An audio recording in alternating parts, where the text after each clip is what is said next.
Go home. SummerSlam go home. It is the go home Smackdown for WWE Summerslam, which takes place literally tomorrow on a Saturday. One wonderful, glorious Saturday, separate from all the old Sundays. It is a glorious time to be a wrestling fan in the UK. It is a glorious time to be alive. Hello everyone, thank you for joining us. Ed in the chat says it's a SummerSlam pre-show, and Ed is not wrong in any way, shape or form. There's plenty more in the chat. Sean says hello Tom. We always keep running into each other. Funny, isn't it? It is Sean. Everywhere I look, there you are. Welcome mate, great to see you. Connor says hello Tom. I am already home. You're in there where you belong, and so you will stay, sir, till you think about what you've done. And Bailey says hello Tom. The spoiler warning juggernaut continues forward. Yes, it does. Megan says Saturday show with exclamation marks, and Thomas Phipps says hi Tom. Hello both.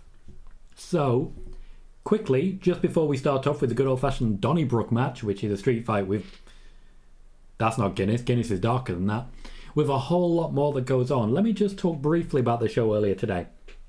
We peaked during today's spoiler warning at 197 viewers. 197 viewers, and to be clear, that's just on YouTube. Combined with Twitch, we peaked at a combined 208. It wasn't at the same time, but it was a combined 208. We broke 200 viewers for spoiler warning. We had more than 2,600 views. Over the course of the 80 minutes we were live, we received 111 likes. And in the end, we also gained an extra 30 free subscribers. After gaining more than 30 on Friday... Oh, Sheamus is already attacking Drew McIntyre, literally just running straight down to pick the fight as Drew starts walking down, swordless, interestingly. This is a bit of Triple H immediately. No messing around, straight into the fight. I like how we're doing this. They are not messing around. We are 2 minutes in. There's already a guy about to be thrown into a barrel. That's how good life is right now. But to just wrap up what I was saying there, while the watch parties are a very different thing to spoiler warning obviously is there to fill a need and fill a gap, whereas the watch parties are a bit more chill, a bit more relaxed. The growth of the channel is huge. Huge. It is bigger than the growth we were seeing before the Royal Rumble in the build-up there, when I was getting more than 100 new subscribers a month. This month so far, let's actually look at the numbers. While Drew McIntyre continues to wrestle in his kilt, explodes out of the corner of a clothesline. Literally just heard Michael Cole say that exact thing. So, on the 1st of July, I had 1,216, which means so far this month I've gained 120 subscribers. 120. And the month isn't even over. So we've got SummerSlam tomorrow. SummerSlam when I expected to gain the most subscribers of the month. I'm just in a very good mood. A very good mood. Michinoku drive from McIntyre will never disappoint. The fact a guy as big as him is so, pardon me, physically dominant that he can still do stylish, quick, high-flying at times moves, the man delivers in a very wide range.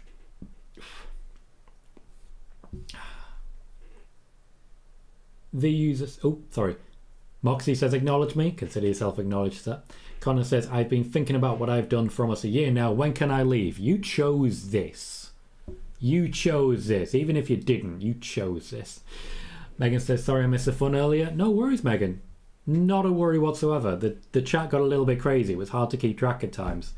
But there was a few points late on when stats would have been lovely. But there is definitely a show at which I feel you're more expressive. You are very welcome in all of my shows. Always great to have you. The user, hello mate, says, do you think WWE will give fans what they want and give Drew his moment of clash with no cash in from Theory or anything?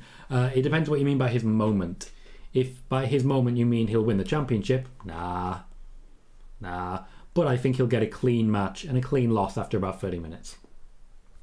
Thomas Phipps says, this has to be Drew surely, but imagine both Drew and Sheamus challenge Roman. That's what I want. The fans want tables. The crowd is hot for this. Triple H said we'd be giving them what they want. Tables is definitely fitting that element, that extreme as it were. But yes, I'd like Roman, Sheamus and Drew. I just think it'll be a war. Connor Welcome says, hello Tom, missed the stream early but watched it back. Great, thank you very kindly. I do feel after the first 10 minutes or so of news, the watching the spoiler warning back is a bit of a damp squib, because I just don't feel I'm that entertaining on a second watch through if I'm not answering your questions and the like. But I'm glad you watched it. I'm glad you enjoyed it, and welcome, mate. Also, so you follow me on Twitter. Thank you kindly. Ed says Sheamus must have hit the running button during Drew's entrance. Indeed, I've just seen the pictures of Sheamus. It is what is that? But yes, must have hit that running. I've been watching enough Battle of the Brands now to really get into it. Also, I'm kind of getting into Battle of the Brands. I kind of regret not getting 2K, but if I could have, if there was the option to play, but like with yourself, Ed, given the option, I'd always play with you, and you know it. Sean says Wrestling World CC tweeted that Seth is in Nashville for SummerSlam. They are not reporters of news, so I'm interested in who their source is. Shillelagh to the gut. Connor says, I'm sorry, Master Tom, I'll stay in my lane / cupboard. All I want from you, and all I want from everybody who watches the Tom Colohue shows and aspires to be like Tom Colohue, stay in your fucking lane. I don't mean it. Justin, welcome mate, says Triple H has always been a fan of Sheamus as well, so I hope Sheamus's push will continue. I think he'll get more of a chance, Sheamus, because he is a very close friend of Triple H. John Paul, welcome to the watch party, sir. Says Sheamus has never interested me. I wonder if I am alone. Certainly there were times when I wasn't a fan of Sheamus, but the latest run over the last 2 years or so, particularly his work with Drew, has been exemplary, and I just really enjoy what he's doing right now. The user says, who do you think will dethrone Roman? I hope Nakamura. I think Seth. Thomas says, I agree it would be a war, but I also think it would be something new. Fair, absolutely. Sheamus has been nowhere near Roman for the entire time, so having him involved just refreshes everything. The user says, is Seth still having a match, or is it fully off? The match is fully off. The match is off. However, I see no reason he wouldn't be at SummerSlam. After all, he'll still travel with the company. He needs to be there for Raw, and he'll be there to support Becky and be a dad. So there's a lot going on, a lot of different elements in play here. From what I heard and what I reported earlier, one of the biggest issues when it comes to the creative is the fact that neither man really came out of it looking very good. So there's a bit going on. Simon says, hey Tom, what are the plans for the WWE Women's Tag Team titles? No plans whatsoever right now. They've forgotten the championships exist. Megan says, whoever pulled that picture should be ashamed of themselves. It's not good, is it? It's not good at all. We were talking about Road Dogg earlier, and I have a memory of Road Dogg, I believe it was Road Dogg, hitting the Big Boss Man with the wrong picture, because they set up a fake picture which was just like basically you smash it and it just rips apart into a million pieces. And then there was a real one that was on commentary so they could have a glass of water. He picked the wrong one and Big Boss Man was just covered in blood. Still finished the match, which I respect. We're on to our first commercial break. The Donnybrook continues. I'm still seeing the zoom in Kevin Dunn style, but I'm not seeing the zoom in Kevin Dunn style. Someone's had a word. Sai says, tables are a bit old hat. We need a Sheamus spinebuster into the blankets. For those who weren't at the show earlier, one of the reasons I really enjoyed my day today was that I may have hit a perfect spinebuster on a small child through a blanket fort. It was Farouk style as well. It was like, yep. Oh, good times. Yes, Ed, you clip whatever you want. You go nuts, because you may never hear that again from me. Hector says, Tom, if you were under the impression that Roman will have at worst one title going into Mania, what do you see him doing the rest of the year? A number of different competitors, Nakamura, Sami Zayn, who I feel is being built up towards that as well, and maybe one more match with Drew. That's how I expect it going personally. Let's not forget Survivor Series will be different opponents, and we still have to work out how to get the title off him, so there's not actually that much left of the year for him to work through. Megan says it would make sense Seth is in Nashville. Sense Seth is a hard phrase. Someone has to look after the baby after all. Very true. Simon says, also Brock is on the main event TV segment according to Fightful Select. Cool. I did expect Brock. I do expect Roman as well. KJ, how you doing, mate? Says, what's up, Tom? I want face Sheamus back. He's so over at the minute. He is quite over. Like, he's doing great work. I do feel potentially that a breakup of Fight Night would benefit him, but it would not benefit Butch or Rich Holland. So, not just yet, but I do feel we're in a good spot for it. Moxie says, if this was on SummerSlam, it would have been fantastic. I agree. I was hoping it would be SummerSlam, but we are where we are. Patrick, how you doing, mate? Says, hi, Tom. I heard you say Doudrop has benefited from working with Becky Lynch. I respectfully disagree. She hasn't looked like a beast. She needs to be booked like Nia Jax, in my opinion. If she's booked like Nia Jax, she'll be wrecking basically everyone in the way. You've got to remember, Nia Jax beat Asuka when it was only Asuka's second loss ever in WWE. So that would be a very strong spot. Doudrop did benefit at the Royal Rumble from the match with Becky Lynch, but the fire in the WrestleMania sign kind of destroyed that for her. But yeah, by all means, respectfully disagree. That was lovely and respectful, very well put, and you explained exactly why. It was really well put, Patrick. I appreciate it. Connor says it would be a bit weird for Seth to do an open challenge, because that would just start a new feud when his rivalry with Riddle is still going. Very true, and of course, Vince McMahon hasn't said an opponent of my choosing, because Vince is gone.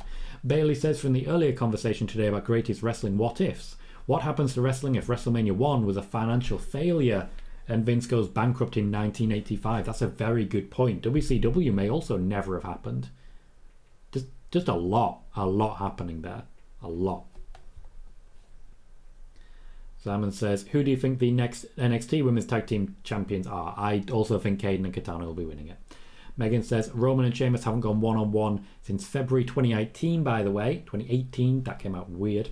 Roman and Drew haven't gone one-on-one since Survivor Series 2020. So there's a bit of buffer room for it. It feels like a lot longer for Sheamus. I feel because that feud maybe didn't last as long and it's a very different Roman. Just involving him would be very, very beneficial, I feel. Simon, at what point did we bring up Alexa? Don't try and change the subject, mate.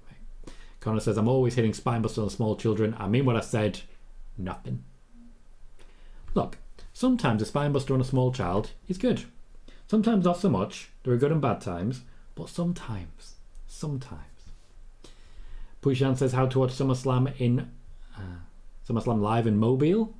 Lots of options. Mostly the network. The user says apparently Tyson Fury is in Cardiff on the same day as Clash for a wrestling con. Maybe that's to set him up for a match at Clash. Very possible. I think he'll appear at Clash, but I don't think he'll actually wrestle. I did report way back when that Tyson Fury was preparing to make an appearance at Clash at the Castle. I think it was about 3 months ago now. Thomas says, Tom, fancy doing a friendly competition for predictions between me and you? Absolutely, though I won't necessarily go just me and you. On the SummerSlam pre-show, we'll talk about predictions and I'll happily share them. And we can do some sort of contest then. We just have to keep track of it. Basically, someone's got to have an Excel spreadsheet. I can't think of anyone who just loves to have an Excel spreadsheet and just keep track of everyone's predictions. I can think of no one who loves Excel spreadsheets and stats enough for that, personally. Sean says, IGN is saying Ben Affleck will return as Batman in Aquaman 2. That is an end result of a picture of Jason Momoa and Ben Affleck. And can I say, Jason Momoa is still the most attractive man in the world physically, whereas Ryan Reynolds is just overright the most attractive man in the world. Simon says, your thoughts, Tom, on a possible Mayweather versus McGregor 2 boxing rematch happening very soon. I'm not really a boxing fan. I think it'll make both men a lot of money and it'll be inconclusive at best. Connor says, praying that Nikki Ash drops the gimmick. Me too. I don't feel it's really worked for her. Bianca Belair is firmly the draw for younger fans, so over with the kids. The superhero gimmick of Nikki's isn't doing what it needed. I don't think they've leaned into it enough as a heel and gone proper supervillain. I feel if they'd gone proper supervillain, we have something. But we are what we are. The user says, do you see Seth having a match at SummerSlam? At this point in time, there is no match booked for Seth at SummerSlam. If he's available, I wouldn't want to leave him off the card. Traffic says, Roman and Sheamus actually worked good together on that Raw match when Roman beat him for the title with the McMahon interference and stuff. They did. People were actually cheering Roman for the first time there. Mostly because they hated Vince, but you get what you get. Simon says, Tom, people on Twitter are saying hating Alexa is too small to win a singles title again. Why the hate Alexa gets sometimes is just ridiculous. That's garbage. If that were true, AJ Styles would never have won a championship. Absolute garbage. Connor says, I just had a lovely dinner, nice toad in the hole and gravy. Ooh, I love a good toad in the hole. It's my Yorkshire coming out. For those who don't know, I was born in Yorkshire. I like gravy. Drew McIntyre just celebrating the fact that there be chairs. That was a perfect throw by Sheamus, and that was a genuine headshot. How long has it been since we had a genuine headshot? Let's see on the replay. Give me a slow-mo replay. Ooh. Give me a slow-mo replay, though. Ah, Kevin Dunn. See, now I don't like him. Only now. Only now. Connor says, I love Excel spreadsheets and stats and predictions, but I assume you don't mean me. Well, not necessarily, but I'm not going to say no. Thomas says, sounds good to me. Got to love an Excel spreadsheet. Oh, I'm glad to know I'm not the only one. Megan says, actually don't like spreadsheets, much for old-fashioned pen and paper lists. You anarchist.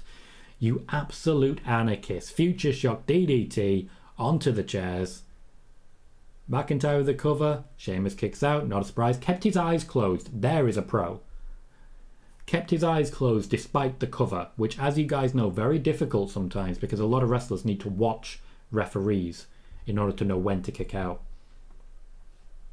Hector says, Tom, in your opinion, do you think that Seth was pissed he was taken off of SummerSlam? No, I feel like Seth knows Triple H will put him in the best position to succeed, even if that's doing something he's not a fan of. I don't think for a moment that Seth Rollins was pulled from SummerSlam without actually having a conversation with Triple H about the fact that he was being pulled from SummerSlam. Sean says, Doudrop shouldn't be booked like Nia. She'll get heat for fans saying she's injuring people. That wasn't the booking, to be fair, Sean. That wasn't the booking. That was just Nia. We have ourselves a Ridge Holland. This is where it all goes a bit wrong. Drew doesn't have to win, doesn't have to beat one person. He has to beat three. Surprised we haven't seen Butch yet. There's the knee.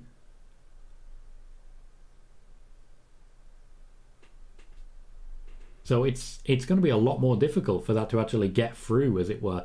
Thank you very much, Steve Englum, for subscribing to the channel. Welcome to the show, mate. Hope you're enjoying SmackDown.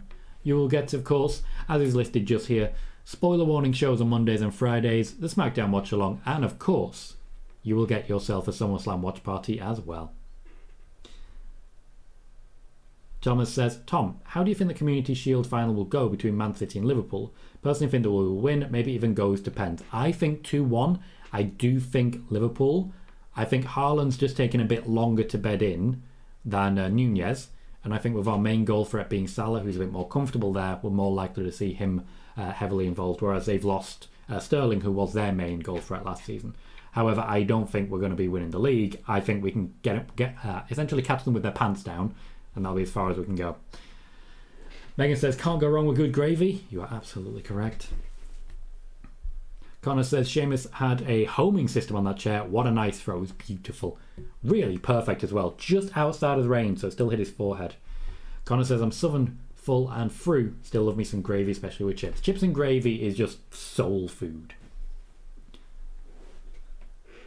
Simon, hypotheticals. Megan says, I did see a clip of Big E and Becky hugging at the Nashville trials, which made me happy to see. Anything involving Big E is just such a relief to see. And I don't mean that for injury. I just mean that he makes life better by existing. He makes life better for existing. Big E's one of those vibrant people that just makes life better by being alive. Simon says, what are your thoughts on the very short-lived former AOP Fighting Elite Wrestling promotion and the Nottingham Arena that never happened? Well, it was dodgy from the beginning, was dodgy in the middle, and has finished quite dodgily, I'll say that. Justin says, do you see Triple H using Raw SmackDown after SummerSlam similar to Raw SmackDown after Mania with returns and debuts? Yes, that was the plan before Triple H came into his current position, and it will still be the plan going forwards. KJ says, Drew belly-to-belly on Ridge ringside, payback for Big E. Ridge Holland is definitely getting beat up, and then, of course, we'll likely see Butch. This is going to be a half-hour opener to the show. That's Triple H. That is Triple H.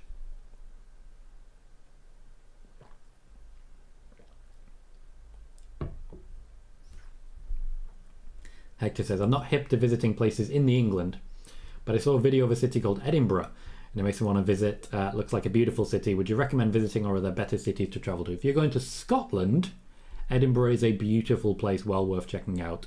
In England, it depends what you're looking for. If you're looking for built-up places, I really recommend York. I think York is a beautiful place, Norwich is a beautiful place, and basically everywhere in Cornwall is absolutely lovely. Don't go to Hull. I was born in Hull, don't go to Hull. Sean says, I'm tired of hearing about wanting Alexa back as a goddess. I wish people would accept the goddess is gone and isn't coming back. No need to devolve her. People are still entitled to their opinion, Sean. You may be tired of hearing it, but unfortunately that's just something that happens in these chats. Different people have different opinions, and you can just read past that comment. You can just read past it. I liked the goddess. I also like Alexa. So, I like that.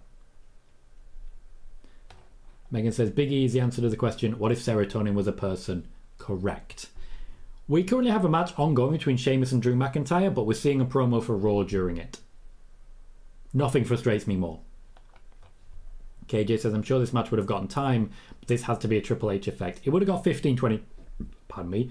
It would have got 15-20 minutes, but we would have opened the show with a promo from Sheamus, and then a little promo from Drew, then a commercial break, and then the match. So we'd have had a 15-20 minute match, but a massive promo first. Patrick says, I wish we get face Sheamus again. I miss his old theme. Oh, I know, mate. I know. Bailey says, I think Big E could well decide to retire and take a backstage role. The threat of paralysis isn't worth the risk. I don't think we're there yet. I really don't. From everything that I've heard, we're not even close to there. I know that happens to some people, but we'll see how it plays out. Connor says, now that Triple H is in charge, I wish I had got tickets to Clash. But hindsight is a bitch. It is, and things change. Things really do change over time. Thomas says, Stoke avoids Stoke. Thomas, I'm not entirely sure what you're saying there. Megan says, Edinburgh is gorgeous. I may be a tiny bit biased due to it being in my country. Yes, it is mine. I have dibs. You do. You have sole dibs over Scotland. Nobody else wants it, and you're the ones talking about independence. We'll be very sad to see you go, because ultimately, why would you stay? Connor says, really want to go to Clash in Cardiff, but I'd have to get flights from Ireland and accommodation, and that ain't cheap, not including the ticket. The tickets are so expensive right now. Sai says, weather forecast for SummerSlam in Nashville tomorrow are interesting. Thunderstorms and no roof. So what you're saying is we could get a repeat of Samoa Joe and a Mac. Because if that's the case, I'm very invested in that as a concept. Enjoying seeing Ridge Holland getting broken for a table. There is still a table in the ring. Someone's going through that before this match ends. Patrick says, give me Aliyah Mysterio versus Rhea Ripley. Win against the Slim Buddy Matthews. Bit much, mate. Bit much. Bit much. Like, consenting adults and all that, if they want to do that, by all means go ahead. But let's not make it the terms of a wrestling match. Megan says, I wish they'd stop faffing about and just book Gunter for tomorrow to break this damn streak. Same. They need to make it happen. They absolutely do. Sean says, thoughts on Sheamus winning the WWE title in a tables match against John Cena. It looked like John Cena was not entirely ready to be jumping off of that turnbuckle and through the table. It was a confusing moment. I enjoyed the match, but it was a bit of a shocker. You don't often get surprises like that at this point. Sheamus communicating with McIntyre. I think he's saying do it again. I think it's supposed to break and it just hasn't. Oh no. It kind of did break. There's Butch. Lovely height from Butch. That's like Montez Ford height. We expected Butch. It looks like he is going to destroy everyone. I remember a match that Sheamus' shoulder's cut. He's bleeding. Everything's breaking. This is a great match. I remember a match with Natalya and the Riot Squad where she had to destroy every member of the Riot Squad. This feels quite similar. Connor says, I have full dibs on Southern England. Again, nobody wants it. KJ says, I love how Drew floats when he misses a Claymore. It is beautiful. He has that moment in the air and it's like, oh, fuck. Just a little bit of time to recover. Megan says, that's the issue for me with Clash. Travel and accommodation. That's what stopped me from going. For me, it's the fact that I would rather do the show on YouTube and, be there with friends. Potentially in future, we could look at some shows. Maybe go to an NXT UK takeover or something like that. McIntyre kicking out of an elevated white noise. This is a hell of a match. Bailey says, UK question, is Scotland the only place that wants independence right now, or is Wales and Northern Ireland also unhappy? Wales are okay. Northern Ireland are considering their options. Because ultimately they are getting screwed over more than anyone by Brexit. Hector says, I don't know if there's been word to how the networks are perceiving the Triple H role change. I'd like to think they're ecstatic because behind the scenes, regardless of them saying it, I feel they weren't over the moon with Vince's tactics. They didn't really care that much about the tactics, I gotta be honest. Their main concern was getting someone in fast, steadying the ship. They're pretty happy with the situation as it is right now. They wanted to stop hearing from the Wall Street Journal. They wanted to get something done quickly. They've done that. I think we're starting to build to a finish. There is a massive shillelagh. There is a butch who's now getting butched. A very weak shot on Sheamus there. You could do better than that. Simon says, I don't want Sasha on the tag team division. I know you only want Sasha winning the top championship and being Roman Reigns. Anything less is not good enough for you. I know. Butch got claymored and backflipped. Bro kick. Opportunity here. He's got the wrong leg. That was an awkward kick out. The ref had an arm over Drew McIntyre's kick out arm. Drew didn't really know what to do there, so he had to go early. Patrick says, when I saw Aliyah Mysterio and Rhea Ripley had that stare down, really wanted to see Aliyah Mysterio wrestle. That was a point of consideration during the whole storyline with Buddy Murphy. It was under consideration. I'd be interested to see how much the training actually happened. Go for it, Connor. Move up north. It's cheap.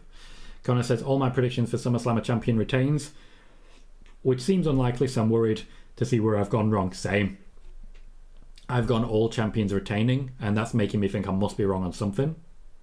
Maybe it's Street Profits. I don't know anymore. KJ says, this match is amazing. It is. A good boo for Sheamus, and I mean a good boo. Like, that is a bit of respect, because they want to cheer him after a match like this. They were just applauding him, but that's a solid boo. Like, oh, this guy's a heel. Right, let's boo. Thomas says, I live about 20 minutes from Cardiff, but the ticket prices were a bit high. They were extortionate. It was ridiculous.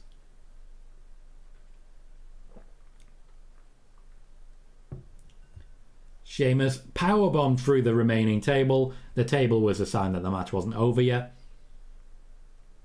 He's dropped near the big shillelagh. It's like Big Ladder, but big shillelagh.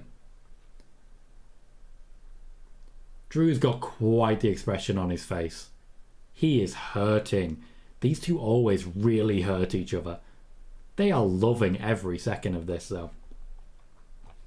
Simon says, Tom, what mid-card belt title championship would you bring in for the women? None. The tag team championships are the mid-card championship of the women's division. Megan says, they're a Welsh nationalists, but they're a little less vocal in Northern Scotland. Also, the Scottish nationalists are the main party in the Scottish Parliament, the SNP.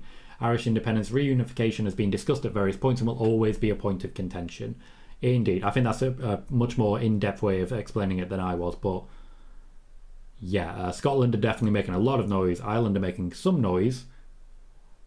A claymore to a kneeling down Sheamus.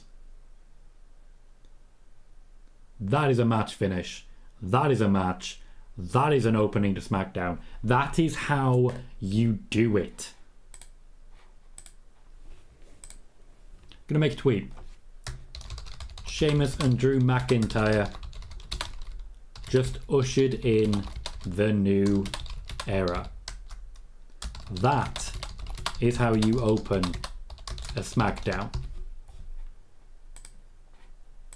Enough said. KJ says, man, this is so good indeed. Drew McIntyre saying some words of comfort there, but shouting them a little bit extra to Sheamus because he must be really happy. Really happy with it. Connor says, that's definitely a contributing factor just how cheap it is. The North is lovely in spots and cheap as anything everywhere else. John Paul says, I'll get used to Sheamus. He and Triple H are dear friends. They are. You're going to have to get used to him. Fortunately or unfortunately, depending on your opinion, but certainly I think he's going to get a lot of opportunities in future. Patrick says, Drew McIntyre and Sheamus always deliver a banger. Absolutely. Kayla Braxton in the ring. Tiny compared to Drew.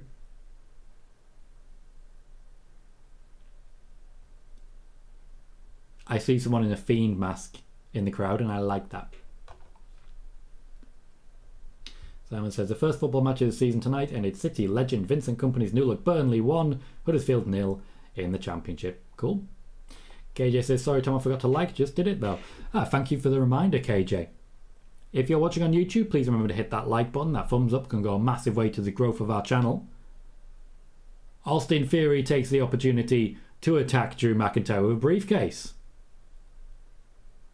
A good FUD. McIntyre held the microphone just long enough to exacerbate it. Lovely. But yes, please remember to like and subscribe if you haven't already. At the beginning of today, we were on 1,302 subscribers. We are right now 1,338 subscribers.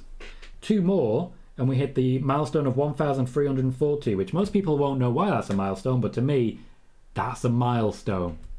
And a good one at that. Earlier today, we received 111 likes on Spoiler Warning, potentially more since. Tom's a happy boy. Connor says this is honestly a SummerSlam worthy match. I agree. I think it should have been on the card. Thank you very much, Kayla, for subscribing and joining the fun here on the Tom Colohue channels. Thank you kindly. Yes, I did feel that should be a SummerSlam match. It's a shame it's not on the card, but it does look like Triple H has chosen to slim down the SummerSlam card this year. Sean says, good opening match for SmackDown. It's been a while. I think the last opening match that good was Sasha Banks versus Shayna Baszler a while back. John Paul says, very good. Megan says, OMFG. The tickets for the Glasgow house show in October start at £40, minimum $75 if you want floor seats. Jesus Christ, Megan, that is ridiculous. Thank you very much, John Paul, for becoming a member of the channel. Thank you very kindly. That, of course, is a contribution, a donation. There are many options for channel membership. The easiest option is the £1 option, which means £12 a year, or if you're in America, about $14, $15. There's also a £5 option, which is 5 times that, and would of course be 5 times that, £60 for the year. It's entirely up to you what you choose. You get access to members only videos, which I'll be producing more of as we get more and more momentum here, and I'm looking at members only live streams at some point in future. But we also have quite a lot of gift memberships. Connor's been very generous with those, so there are always different ways to get access to those events. Thank you again, John Paul. Connor says, I'm looking at Sunderland and surrounding small towns because I have a few mates there. Sunderland and Newcastle are just a nice area in general, Tyne and Weir. Mostly because once you go out of the cities, there is a lot to explore. Like a lot to explore. I've not spent much time there, but I enjoyed it. Megan says, if Drew needs a pipe band to play him down to the ring, I may know a few people. Imagine you know a lot of people. Baron Corbin is in the crowd. He's going to sit right behind Pat McAfee. He's paid his ticket. And he's got a sign of Pat McAfee with dodgy hair. So he's going to hover behind Pat McAfee, waiting for his opportunity to be a dick. I love Baron Corbin. Traffic says that's the best opening to a WWE program I can remember for shoot, I don't know, dare I say, years now. It's a great opening to the show. Fantastic. Chad Unstoppable says, I hear there could be a Nashville death match on Sunday. Do you believe there could be? I don't know why that would be a thing. Specifically with the fact that if you're going to have a death match, you probably wouldn't want it on a show which also features the last man standing match. You also probably don't want to do it on a show where you could have had a death match between Sheamus and Drew McIntyre like that one we just saw. Sai, you're right, mate, says Triple H's NXT was a big hit because the fans felt a part of something. If he gets them to feel that way, that same way, and in at the start, he's on to a winner. This crowd are a great start for him. I agree. That is a great response and a great opening. If he can get this crowd chanting WWE, he is the person to do it. And he'll do something that Vince McMahon has never been able to. He'll make fans of WWE vocal about it.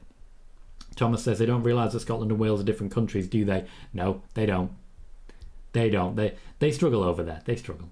Sean says, do you think once Roman loses, the WWE will split the titles up? Yes, I do think that. KJ says 31 minutes in and 0 recaps. Oh, I didn't even spot that. That's a really good point, KJ. Who do we think is going to be the draw segment today? Ronda historically is a good draw segment. Drew's been a good draw segment as well. Connor. What can I say? You beauty. Connor has gifted 5 memberships to the Tom Colohue channel. So far 2 have been picked up. One by Ashley Calvert and one by Devon Peer. If you would like one of those 2 remaining. Simon has also been gifted a membership by Connor. If you would like one of those 2 remaining memberships, all you have to do is click opt-in the quick question right at the top of the live chat. Thank you very much again for your continued generosity. That's a hell of a long name you've got there, Simon. Thank you very much again for your continued generosity, Connor. You've put a lot into my pocket, and I really do appreciate that. Thank you. Megan says, that's for the Hydro. The £40 tickets are up in the rafters. KJ says, Theory once again in a big spot, and I haven't heard a single piped chant yet. No, we're getting genuine heat, genuine chants, and I think Austin Theory's delivering perfectly. Traffic there, claiming one of those memberships as well. I believe that is 4 out of 5. So if you're not opting in, you are missing out. Hector says, when Vince retired and the new regime was put in place, people's first question was, what will Triple H change? I'd rather hear your opinion on what changes, if any changes, that Stephanie and Nick Khan would make that Vince never would. I really hope that they bring back unique pay-per-view sets. They're making more money than ever. I think they can afford to give pay-per-views a unique look. Triple H will be pushing for that. He'll definitely be pushing for that as a possibility. The biggest change will likely be in NXT, where the recruitment will be different. Vince McMahon is the one who really wanted the athletes. Nick Khan is the one who actually really likes bringing in indie wrestlers, but he likes to negotiate their price down. So he likes to get in there early.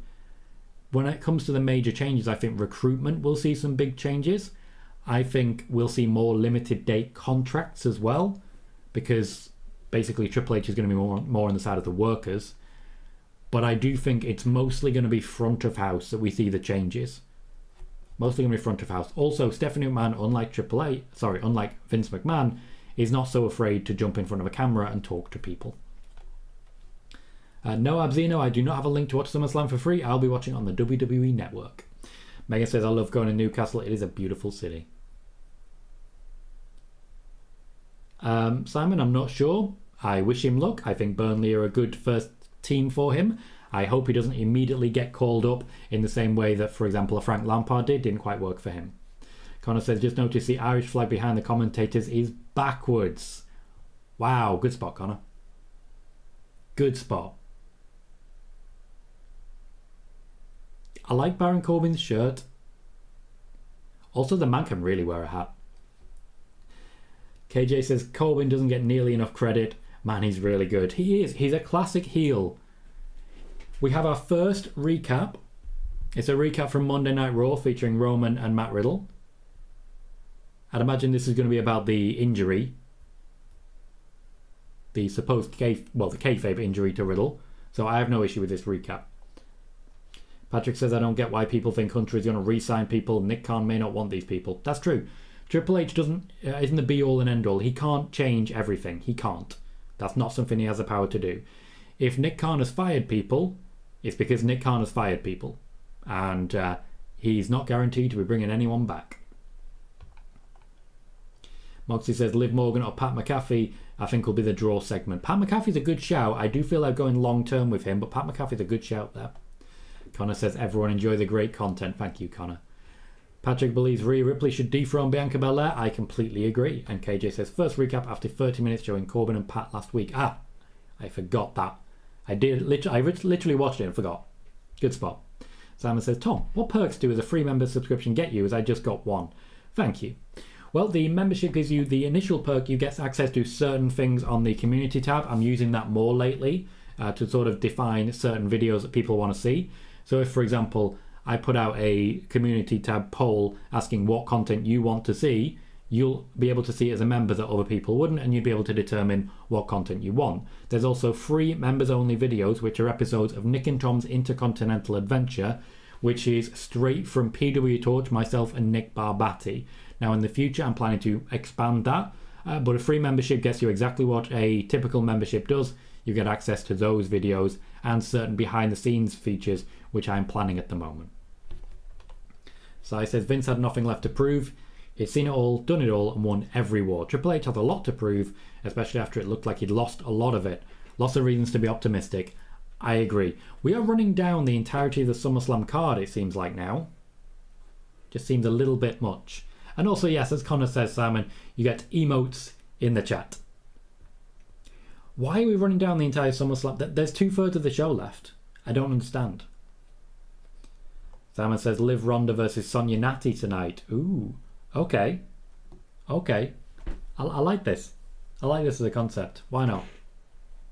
Sean says, is Alexa on limited days? I noticed she hasn't been working a lot of live events. Nope. She's not on limited days at this point in time. I noticed that The Miz has Tommaso Ciampa in his corner for SummerSlam. That's quite telling. I did not realise the Mysterios versus Judgment Day was a no disqualification tag team match. Rhea Ripley going to wreak some havoc. We are going through the entire...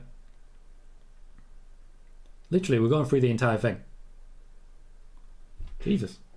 But no, Alexa is not on limited dates. She just basically, she promotes the WWE in a lot of ways outside of the company, so they allow her to do that. KJ says Riddle sold that like his neck was broke. He did, he committed to it. John Paul says Riddle was really loved by the kids. Triple H has to figure out how to make the most money possible out of that. That's fair. That's absolutely fair. Security is trying to make Corbin sit down, but he's not paying any attention to them. We've seen the throw of the popcorn. Security need to properly get involved now. Adam Pearce is apologising to Pat McAfee. Oh, low blow from behind. That should be a fine. Maybe they're trying to get that one off. But yeah, Riddle is connecting with the fans in a big way. And when you're connecting with the kids, get some merch. Get some merch. Good spot, Si. Good point. Let's investigate further. KJ says Pat and Corbin should brawl in the crowd. I agree. I love a good brawl. Corbin's had the beating of Pat McAfee in every spot. He's just beating the guy down every opportunity. I see the match being a bit more even, but I do see Corbin winning. Connor says turns out that picture Corbin has on his sign is not only Pat with bad hair, but it says mugshot. That's very Corbin. Sean says I think Bianca should beat Becky tomorrow, vanquish Alexa at Clash and face Rhea at Extreme Rules. I like that combination. I think that could work. It would be a bit of a rebuild for Alexa. She needs a little bit of a rebuild before she can seriously be considered a title contender. But I do feel Rhea's the person to do it. Simon says, Tom, your 3 relegation picks in the league and top 4 picks season 22-23. Manchester City, Liverpool, Chelsea, Spurs. That's my top 4. I think that's a good solid top 4. Relegation, Southampton, I think they're overdue to go. They are way overdue to go. Beyond that, I'm looking at Everton as having a rough time, particularly with their stars gone and they've not really brought anyone in. Tarkowski's a good signing, but we are where we are. And I'm looking at teams like Brighton, who had a good season last year, but they've lost key players for that. KJ says they're going over the card and squeezing Corbin and Pat in between. It does make a lot of sense, and I realised that afterwards. They're actually squeezing a lot of Corbin into something that they were going to do later in the show anyway. So I like it. Patrick says, I love that Rhea Ripley beats the crap out of men like Rey and Dominic Mysterio. Me too. Rhea is not fazed by anyone. Now, imagine Rhea Ripley versus Drew McIntyre, and you can see why I love Rhea Ripley. I love that. Thomas says, I don't see Corbin winning this. I personally do. We'll see how it plays out. Hector says, the one thing I hope happens that I didn't think of is the way releases were done. I hope the days of future endeavoured and last second calls from Johnny Ace are done. Releases are a normal part of the business, and I think there will be a lot more respect shown in the future when it comes to that matter. I think, and in fact, I'm aware that Nick Khan is planning on bringing in shorter contracts, with the idea being that if someone is needing to be fired, they can just let them run down their contract. Shorter contracts, of course, means that they will have to renew them more often, and a wrestler can make more money, depending on their position on the card. So I don't think Triple H would stand in the way of that, nor would Stephanie. Patrick says, Rhea comes first. Rhea never got her title match at Money in the Bank. I don't think she necessarily has to come first, but I do like the idea of being Extreme Rules when Bianca and Rhea encounter each other, because you know those two can go. Connor says, my top 4 slightly different, Tom, but don't worry. I don't have United in there. Good. City, Liverpool, Spurs, and Arsenal. See, that was my confusion. I think Arsenal have a really strong team this year. They had a strong team last year, but they've just gotten better. So I do feel they could be in there, but Spurs have made some good signings as well. Moxie says, a dream match for me is Bobby versus The Rock. I get why that's a dream match. I think that's a good combination. I just don't think it's one we'll ever see. Traffic says, Rhea gives me early China career vibes, and I love it. I like that. I like what you're saying. Sean says, could we get intergender wrestling now that Vince is gone? I don't think it's likely. I just don't think that's something that the WWE are interested in. You don't really need to do intergender wrestling if your men's and women's divisions are just working well. Kayla Braxton, actually I like that. Instead of recapping it, just like, well, what was that about?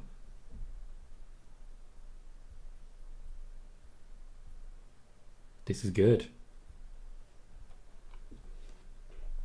This is real good.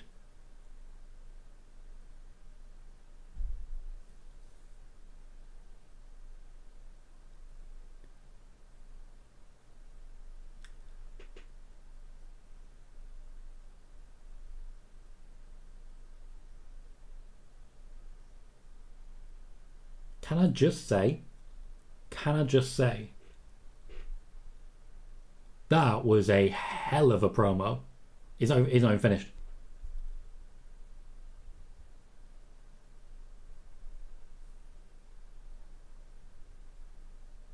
I'm enthralled.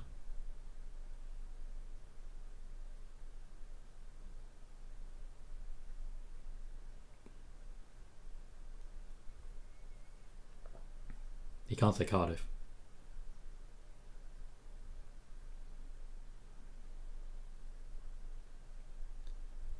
Damn.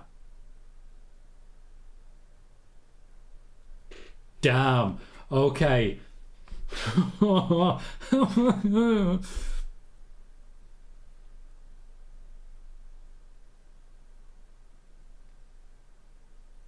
McAfee still holding his groin. Respect a man who continues to sell. That was wonderful. SmackDown is off to an incredible start so far. Shotzi's in the ring, Jobber's entrance, but Shotzi's featured this week, which is not a bad thing. New gear as well. Moxie says, imagine heel Rhea versus NXT Shayna Baszler. I've already seen Rhea versus Baszler. I can stand to see it again. Wait, what? Wasn't the plan Lacey? Lacey Evans is not medically cleared to compete. So logically we're going to get a nice even match. Aliyah's going to look good and then Lacey's going to come in and attack her, surely. Surely that's the whole situation here. Chelsea gets on TV, I'm not complaining. Simon says, your free promotion picks from the championship. I would have to look it up and honestly I'm not sure, but I do think Burnley's going to be up there. Connor says, I can't put Chelsea in there at the moment just because their lack of centre-backs. Fair. They're working on it though. Patrick says, I don't like the idea of someone from NXT being called up while still holding an NXT championship. I feel if you're going to get called up, you need to drop the belt first, then move up. I do kind of agree, though. I do think it worked out really well for Kevin Owens. That was like an introduction to NXT, though. Raina, how you doing, mate? Says, what's better, Judas versus Metalingus or Judas versus Cult of Personality? I don't know why there's a verses in there. Of those three songs, my favourite is Cult of Personality, then Judas, then Metalingus. Simon says, City could be signing Brighton star player left-back Marco Cucurella from them for around 45 million, further denting their relegation hopes in the PL. That's exactly what I'm talking about. KJ says, this dude gets so much hate, but he's so good. What a promo. Theory delivered perfectly in everything he's done. Yeah, everything he's done. Everything. We'll see, Thomas, we'll see. Hector says, Tom, did you see that Barcelona agreed to terms with France defender Jules Koundé for a reported 5 years, 50 million euros? What on earth are they doing and how are they doing it? I'm just confused on how they continue to spend. What they've done is they've stopped paying the footballers that they have. Frankie de Jong is still waiting on a huge amount of money that he is owed. And if he doesn't either take a pay cut or leave and write off the debt, they can't register new players because it's not financial fair play. I'd rather him stay, personally, just because I don't want him to go to United and actually make him a decent team again. KJ says, does Theory cash in and Heyman joins him? I don't see it, but also I wouldn't hate it. Sai says, I really think any of the four you mentioned could win the Premier League, even my Spurs. The World Cup in the middle of the season is a huge aberration and nobody has the experience to prep for it. That is a very fair comment. Teams that aren't in Europe or don't have players who would be involved in the World Cup changes everything for them, changes everything. Connor has also received a membership from Connor from FIFA Connor 16. That is the final of the 5 memberships that Connor has gifted. Thank you, Connor, for your continued generosity. I really do appreciate it. Patrick says, Aliyah's so happy she's being used. She's being used a lot more than I was expecting. What I'm interested to see, in the McMahon era, in the Vince McMahon era, this match would have lasted 3-4 minutes. I'm interested to see how long the match goes. Oh, lovely shot. That was strong style from Aliyah. Don't know if that was intentional. Connor says it may have worked for Karrion Kross, but didn't for... Sorry, read that wrong. It may have worked for Kevin Owens, but not for Karrion Kross. Fair. Very fair comment. It really worked against Karrion Kross. Sean believes it could work for Mandy. Champion versus champion. Mandy versus Liv. Only if Mandy was going to lose, and then what do they do with that championship? I wouldn't go champion versus champion. KJ says, I'm noticing different interactions between fans and stars now and on Raw. Lovely press. Shotzi definitely hit her head. On Raw, Riddle stopped and took a pic with a fan. Alexa signed a sign. Now Aliyah grabs a sign and flexes it. Yeah, they're permitted a bit more time in their entrances. They get down to the ring faster. But the intention is to make an impact. Triple H in NXT was always big on an impact on your entrance. And I do feel working with the crowd a little more, that'll work for them. Baron Corbin sat in the crowd. It works. Yeah, you're right. Usually that's live event type behaviour. I think advertise.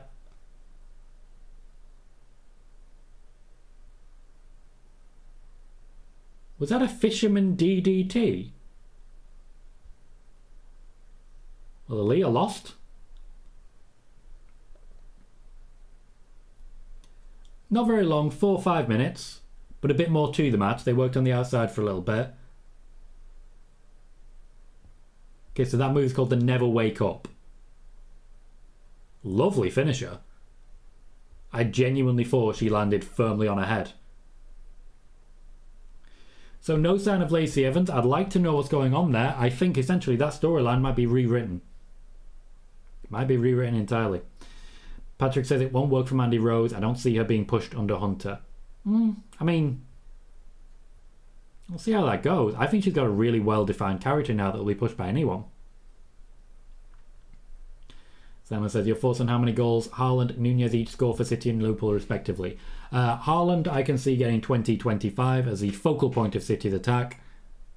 When it comes to Nunez, he'll score less, I think 15-16, but there'll be more goals shared out between the forwards at Liverpool. We have a recap of a digital exclusive, so not something that we saw on screen, of Ronda Rousey beating up Sonya Deville last week. They are trying to get some more cheers into Ronda.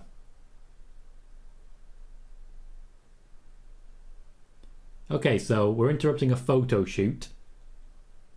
That was actually quite well done. I like that there was a reason for them to be there.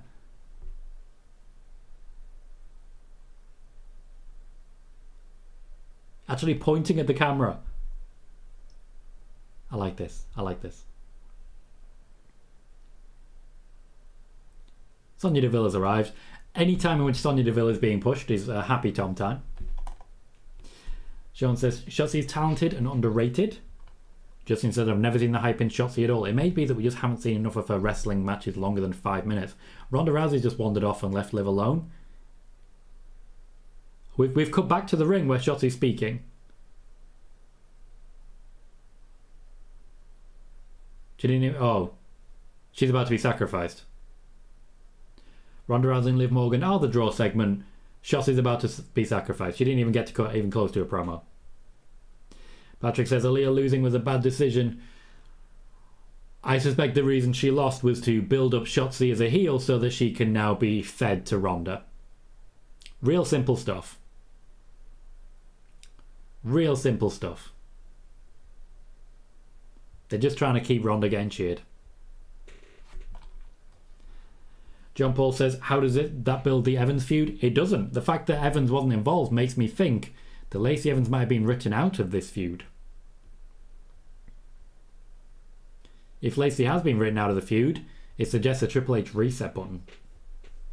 KJ says Shotzi's one of Triple H's girls, so no surprising. Yeah, but he's still focusing on Ronda, clearly. KJ suggests Shotzi's been built for Liv. I still think Lacey's the one for that one, especially after that.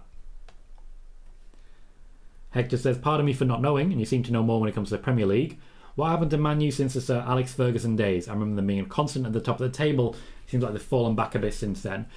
Losing Alex Ferguson was basically the end of Man United's dominance. They had an ageing team that didn't really gel particularly well when Ferguson left, and they did not recruit well since. They brought in David Moyes, but didn't give him time to really settle in. Also, once again, recruitment was a problem because the guy in charge of recruitment, Ed Woodward, was not very good at it. They then brought in Louis van Gaal, who was nothing like David Moyes. So they had to learn an entirely new style. They had to get rid of players who suited the previous style and bring in players who suited the new style. Then they fired him without giving him enough time for anyone to actually bed in. They then brought in, was it Solskjaer at that point? I think it was Solskjaer at that point, who also had a completely different style to Louis van Gaal. No, it was Mourinho. Brought in Mourinho, who had a completely different style to Louis van Gaal. He had to get rid of a load of players that suited the previous style and bring in players that suited his style. Didn't quite work out. He got him to second, which was actually, and he was right here, a very good result given the team that he had. And then they fired him. So then comes in Ole Gunnar Solskjaer, who also has a completely different style to Jose Mourinho. Has to get rid of a load of the players that suited the previous regime, bring in players that suit his plans. The end result is there is no cohesive plan. There are very few players who even know what they're doing. There is no tactical awareness. There is no feeder system coming up from the the age groups below, like the under-23s. There's no plan at all, and they have sunk. It reminds me of when Liverpool had Roy Hodgson in charge. Liverpool have been through this. We were out of the Champions League for a long time. The reason we came back is new owners. Man United need those. And then coherence. Kenny Dalglish brought in a system of short passing that worked, built around Luis Suarez. Brendan Rodgers enhanced that system of short passing with a bit of extra pressure built around Luis Suarez. Then Jurgen Klopp came in and took short passing and high pressure to the next level with gegenpress, so high pressure and more short passing. And then he brought in players that suited that regime, built on players who were already there that suited perfectly. Jordan Henderson, Trent Alexander-Arnold, and so on. Sadio Mane wasn't there at the time, but was coming in already. Man United need a plan. They still don't have one. Patrick says, I don't like Shotzi. I don't think she's talented at all. Again, I don't think we've had enough time to really say one way or the other. I'd like to see Shotzi get a few longer matches, but we are where we are. Connor says, I'm just happy I got what I wanted with Triple H as head of creative. A lot of people did want it. A lot of people are happy about it. Ed says, simple work sometimes. There. This has been a really good first hour of SmackDown, and it's been quite simple. Simon says, is the Lacey and Aliyah feud off now then, Tom? I don't know. I'll reach out. I'll try and find out and see what I can make of that. But it looks like a hard reset there. Sean says, I don't get why fans say Hunter hates Mandy. Where's the proof? I've not heard anything about that myself. Bailey says, was Lacey a Vince push? Yes. Lacey Evans was a Vince McMahon project. Moxie says, isn't this a heel Ronda? Nope, this is a face Ronda. Very much so. Justin says, I think we get Liv versus Charlotte versus Ronda at Clash at the Castle. I'd be fine with that and probably really enjoy it. Patrick believes Aliyah is the underrated one, not Shotzi. Aliyah is athletic, Shotzi isn't, just my opinion. Athleticism isn't everything. Shotzi may be a bit more ground and pound, but sometimes that works. Moxie says, Ronda just told a fan to shut it and that their mum failed them. Is this heel Ronda? No. Also, who says it was a fan? Who says it wasn't Shotzi? I don't believe she was on the camera. Connor says, Liv, let's show them why we're the ones that are fighting for the title. I like that wording. Builds Liv up to be up there with the main eventers. It's a level of equality being offered. Liv Morgan is nowhere near the level that Ronda Rousey is. But feuding with someone like Ronda Rousey will be a big help in that.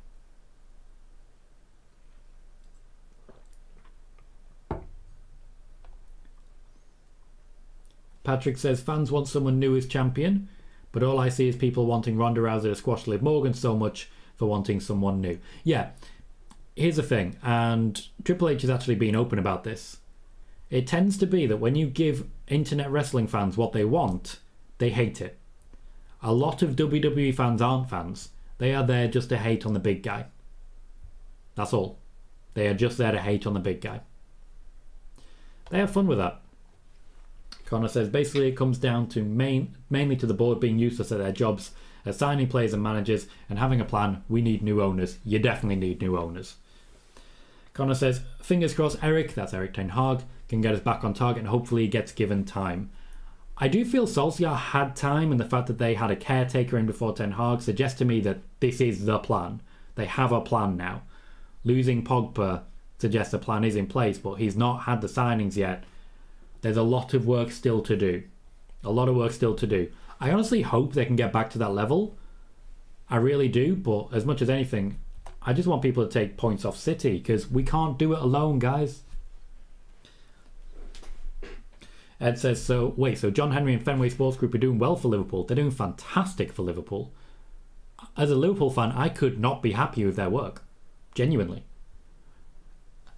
I think, as much as anything, I just really associate with the managers that they brought in and the fact that it was planned.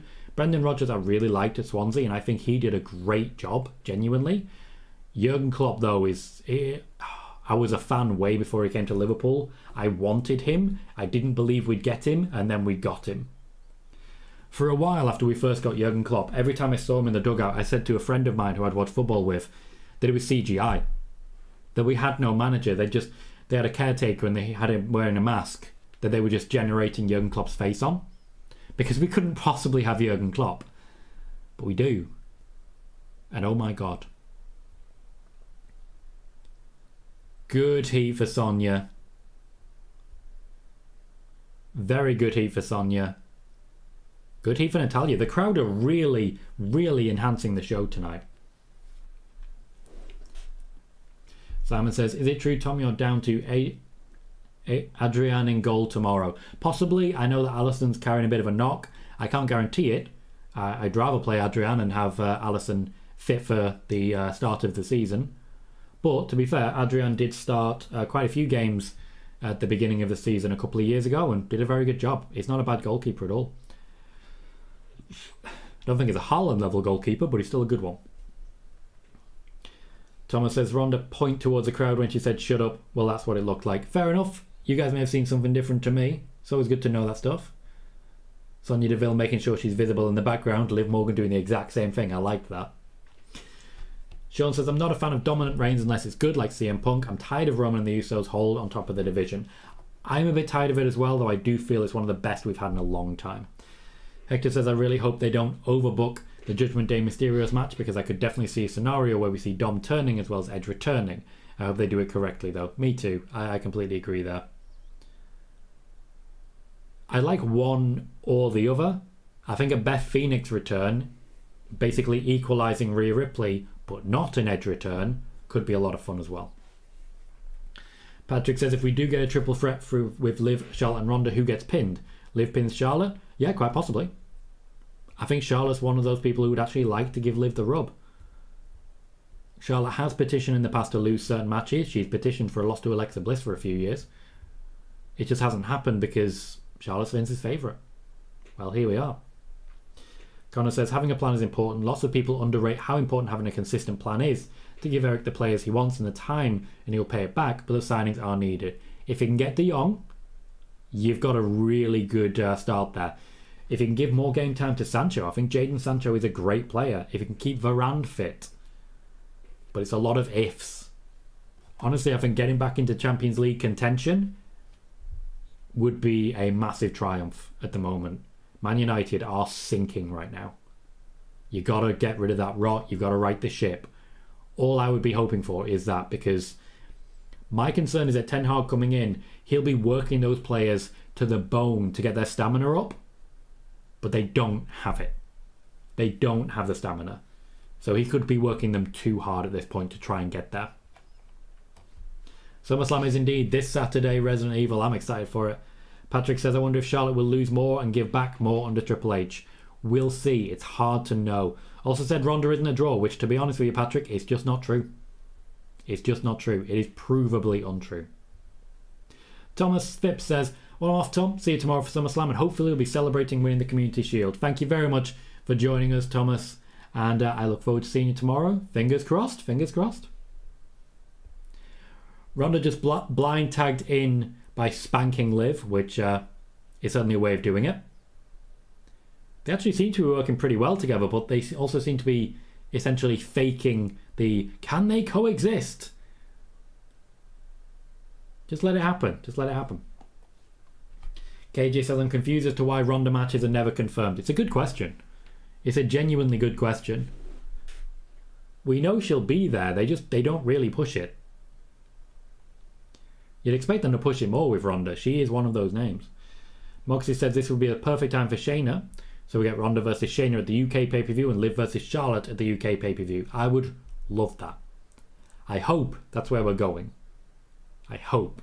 But I think it's more possible Ronda just doesn't travel. Connor says Varane will not be staying fit. It's one of the reasons Real were willing to sell, because he has an injury problem. So unfortunately Maguire will still be playing. Eric Bailly had a really good game against us a few games back in the pre-season. Admittedly pre-season, but he had a good game and really stood out. I don't think he's a bad player. I think Lindelof's quite a good player. I just think Maguire, he's not a Ten Hag player, I tell you that. Hector says, I know you talked about the CM Punk comments earlier, but I just wanted to give my 2 cents. By all means, Hector. I don't understand what CM Punk gains by calling out Pat McAfee and Michael Cole. They were just doing their jobs. Of all people he should know, saying no to Vince isn't always the best idea. I think that's a fair comment. I definitely think that's fair. As I mentioned earlier, in my opinion, that should never have been said by anyone. Triple H would definitely never have said that about Sasha Banks and Naomi. So I'm not going to sit here and blame anyone other than the person who made the call. That's Vince McMahon. Sean said, did you say Charlotte has been pitching to lose to Alexa? This is not like a right now thing. This is not a right now thing. This is a historical thing. There was a Survivor Series where the two feuded a little while back and Charlotte wanted to lose there. Charlotte does get on really well with certain people. Alexa Bliss is one of them. She sort of took Alexa Bliss under her wing early on in Alexa's career, back down in NXT. And it's one of those that I really do feel that Charlotte has got Alexa's best interests at heart, and Alexa feels the same. John Paul says, Ronda is that interesting scenario of hardcore fans critical, but she draws the casuals to buy tickets. You use her as much as she's willing, in my opinion. Agreed. Completely agreed. And she has been there week in, week out. I expect her, she is limited date, so I expect her to take some time off at some point. And maybe the travelling to the UK and travelling to Saudi Arabia might not be for her. Connor says, yeah, Baye was good, but when he's played well in pre-season, he gets dropped for the next game, which shows me I might be wrong. In my opinion, it shows me that Baye is not in Eric's plans. He may have to be. If he doesn't get a new centre-back, he needs someone who can actually keep up the pace. Maguire ain't that guy.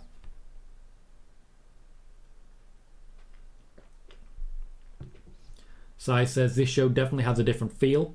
Short on 20-minute promos and entertainment, and we're over halfway in. Very true. The backstage stuff has been very brief. Promos have been really sharp. Austin Theory, obviously quite sharp. Natalya and Sonya Deville, really quite sharp. I do have faith that this match will last longer than 5 minutes, which is strange, but we are where we are. We've had more women's matches than men's matches at this point in time. Now, admittedly, the only other match I'm aware of is the New Day versus the new Vicious Viking Raiders. So it might be even, which would be incredible. Just incredible.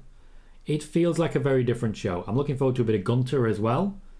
So SmackDown's got a lot of really good, talented people. And as long as they're used in a way that showcases their talents like they are being used, I'm very happy with this whole Triple H era. Sean says, Alexa cares about the future of WWE. She has said she wants to work with Rhea and wants to go to NXT to work with Mandy. Yep, she does. It's not just about the future. It's just, she wants to work with people who would give her good matches as well. There's a selfish element to it, but there's also a selfless element to it. KJ says, the whole CM Punk thing, in my opinion, wasn't Vince gone when Brock did what he did.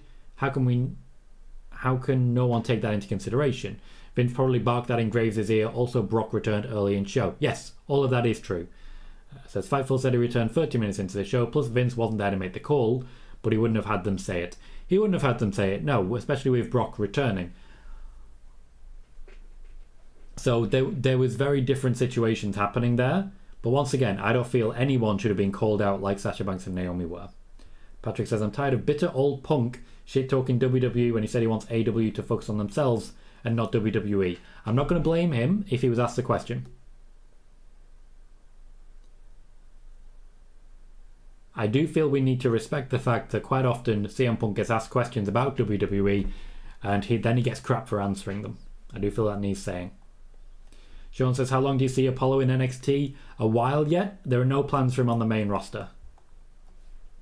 Hector says, Tom, do you happen to know if the constant name and gimmick changes are a Vince call or a Nick Khan call? Vince. It was Vince 100%. I don't think they go back on any changes because they've already invested in them, but I wondered, will there be less going forwards? There will be less going forwards. It was 100% a Vince concept to try and make wrestlers more memorable. It was a creative deal. It was Vince the entire way. Connor says, I think Martinez was signed to be centre-back. I think centre-backs this season are going to be Varane, Maguire, Martinez and Lindelof. I think Bailly will go out the door. I think Roma and AC Milan are interested in him. Honestly, I'd rather Varane, Martinez, and then if Varane's injured, Martinez, Lindelof. They just call Liv Morgan's move a code breaker. Rare. Bear with me.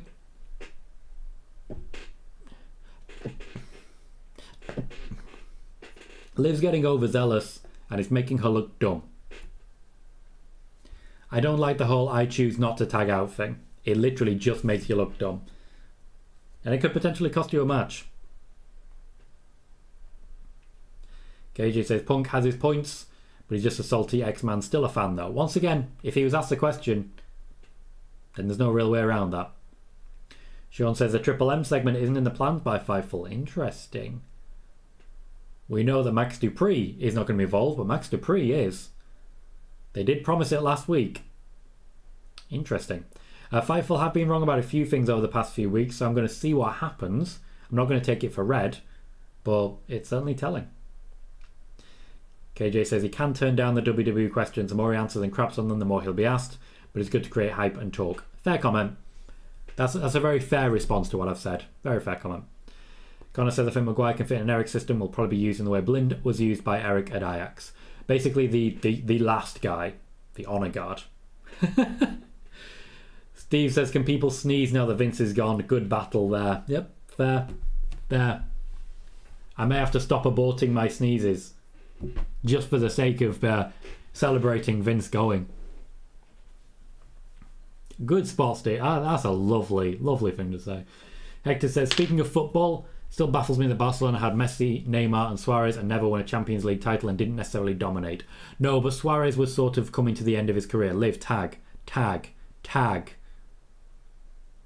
That's dumb. She looks dumb. Lovely bit of rotation there between Sonya Deville and Natalya. Roll up, nearly got it. Discus clothesline. That was Natalya's finisher for a while, but she has now gone back to the sharpshooter. Ronda's just stood there. This is dumb from Liv. You're in a tag team match. Tag your partner. Why are you going over there? They're booing Liv now.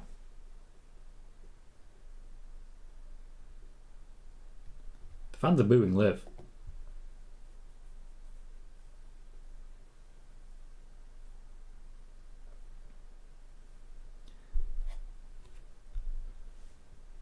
Yeah, fair, Connor. Sean says, just saw a tweet that said tomorrow will be the first SummerSlam since 2014 that the WWE title will be in the main event. Wow.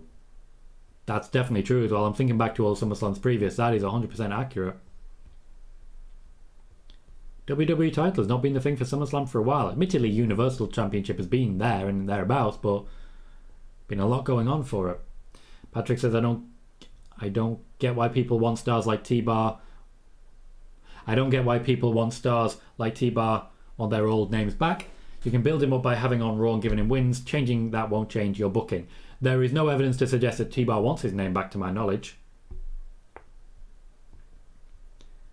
In the end, Liv Morgan and Ronda Rousey pick up the win. Liv needs to take a lesson there, but Liv does not look like the champion right now. She does not look like a champion. Ronda Rousey not holding a grudge. But she's not happy. She's telling her off. Gently.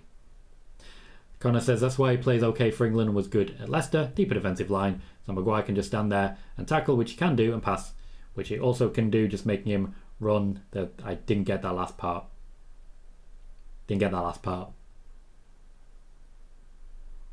Patrick says, yeah, Liv is losing.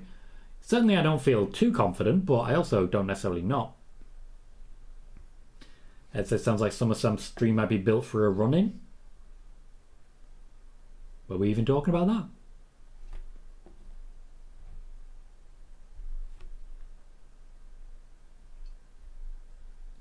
The Street Profits are making their entrance. We're getting an injection of Monday Night Raw. I'm going to eat me an after eight. Like an after 8 mint.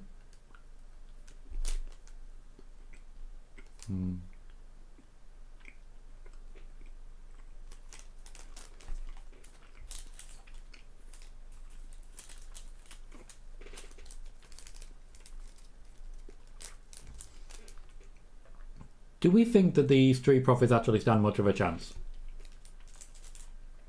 I'm interested in opinions here. Because I've got to be honest, I don't.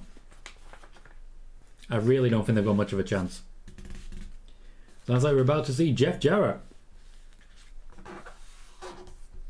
The referee's instructions. This sounds like it's just a promo off with a fancy title.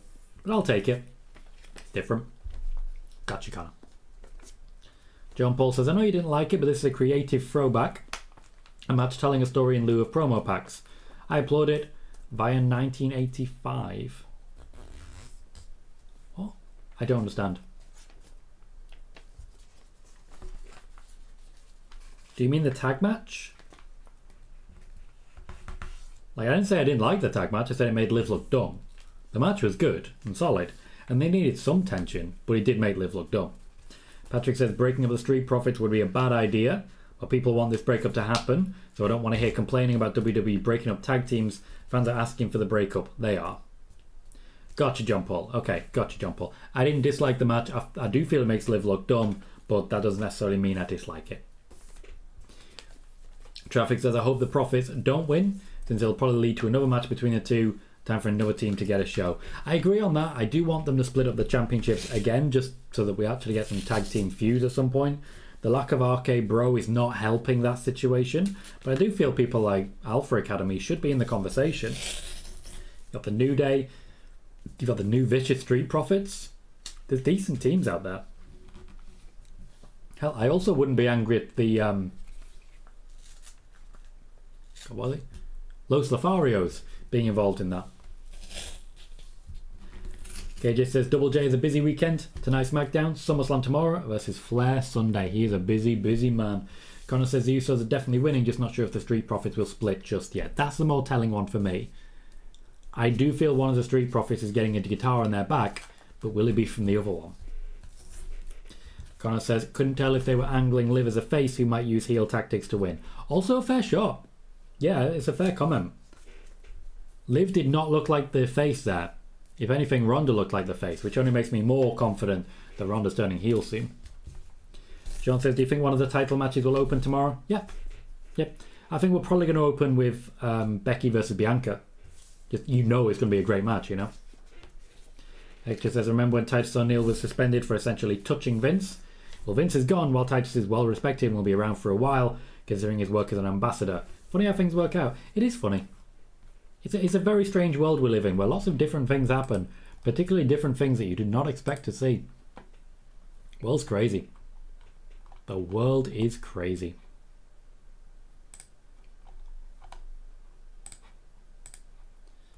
Patrick says, I would love Alpha Academy to dethrone the Usos, and I want to see more of Los Lotharios. Los Lotharios have been pretty heavily featured, and I mean that in a very good way. They've been used in a way that really excites me as a viewer. I just really like how they've been consistently used. But it's been a while since we've seen enough of them for me. I'd like to see just more. I'd just like to see more Los Lotharios. I think they're incredibly talented. And I think they have been really delivering recently. So I'd love to see them back.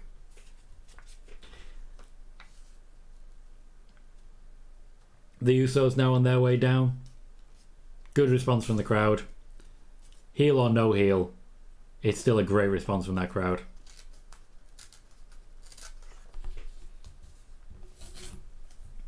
Well, I've got a moment. I decided I'm going to check up on earlier today's video. Spoiler warning has now reached another few viewers and another few subscribers. It is now on 119 likes and 2 dislikes. 3,121 views. Arse numbers. Arse numbers. Tom is a happy boy. We're also currently on 12 likes for this particular video that you're watching right now. If you're watching on YouTube, please do remember to hit the like button. It really does make a big difference and it really helps grow the channel. Thank you as always for listening to me parrot on about likes and subscriptions when so many of you are already very much doing exactly that. Connor says, Tom, imagine if someone had told you 10 years ago that Vince would retire from WWE before Ric Flair retired from wrestling. I don't think you would have believed them. Probably not. Probably not. I would have thought that they both kept going until they keeled over. Vince in the chair, Ric Flair in the ring. One of that might still happen.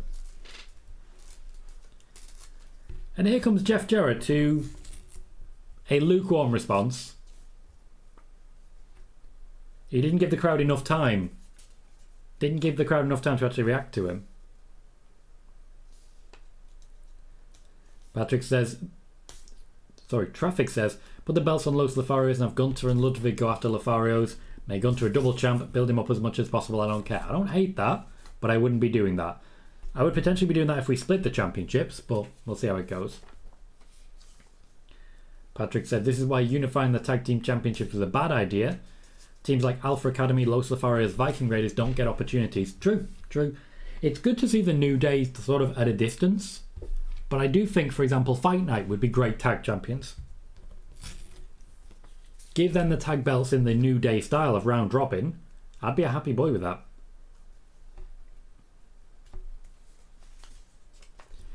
Sean says, I don't understand how everyone can find Chad Shushing funny. He's a heel, he's supposed to be funny. The Iconics are an exception. It was a part of their character. It's part of his character as well, to be fair. Fun characters are fun characters. Hector says, Tom, did you see the clip of Alberto Del Rio asking questions at the UFC 277 presser? How on earth did he get the credentials for this and why is he still relevant? He's still relevant because people keep interviewing him. They should really stop. Yes, Ofa, I do mean the Freebird rule. Thank you for clarifying. I appreciate that. Says, I don't watch the weekly shows. What am I missing? This has been a really good SmackDown. We had a 30-minute barn burner, no DQ style, between Drew McIntyre and Sheamus. We had a good tag match. Ronda Rousey and Liv Morgan versus Sonya Deville and Natalya. Solid match. We also had a win for Shotzi. Been a lot happens. This is the 2 most hype teams in the company.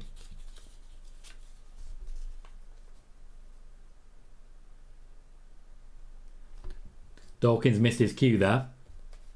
Admittedly, Montez Ford hit the cue. Dawkins went for it. He's not happy with himself for that. But he committed to it. It says, what if this tag match ends with splitting the tag titles, by having a Prophet pin an Uso and an Uso pin a Prophet, have 2 different non-Jeff Jarrett refs count each pin? Don't hate it. I don't hate it. I do think Triple H is probably going to make sure the brand split is a bit more honoured.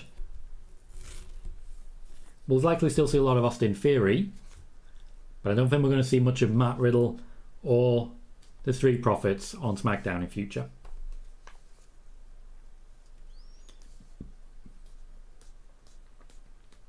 Patrick says, Chad Gable is a fun character and you better shoosh when he speaks. You off to Cardiff, over? You off to Cardiff? Hope you're excited for it, mate.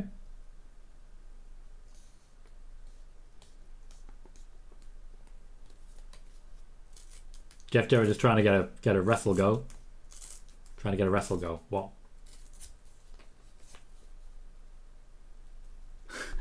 Nice from Angelo Dawkins. Is it a disqualification if I punch? Jeff Jarrett basically is saying, yeah, you guys should brawl.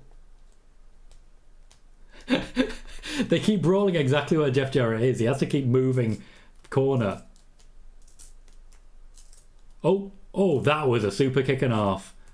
Good sell. That was a good sell. Well produced as well. Like, it wasn't just he's over there, oh, he got kicked. He was no, I need to move, now I need to move. That was really nicely played. Credit where it's due. Steve England says, what is Joe Hendry doing these days? I miss him. Still on the indie circuit, just not wrestling that many matches. It will indeed be McIntyre versus Reigns offer. Will indeed. Connor says, thank you. Always gets me. Jeff Jarrett is pissed. No guitars being thrown around as of yet, but give it time. Angelo Dawkins throws both men out of the ring. Montez Ford going for the dive. Good catch. Good rotation. It's good. Solid segment.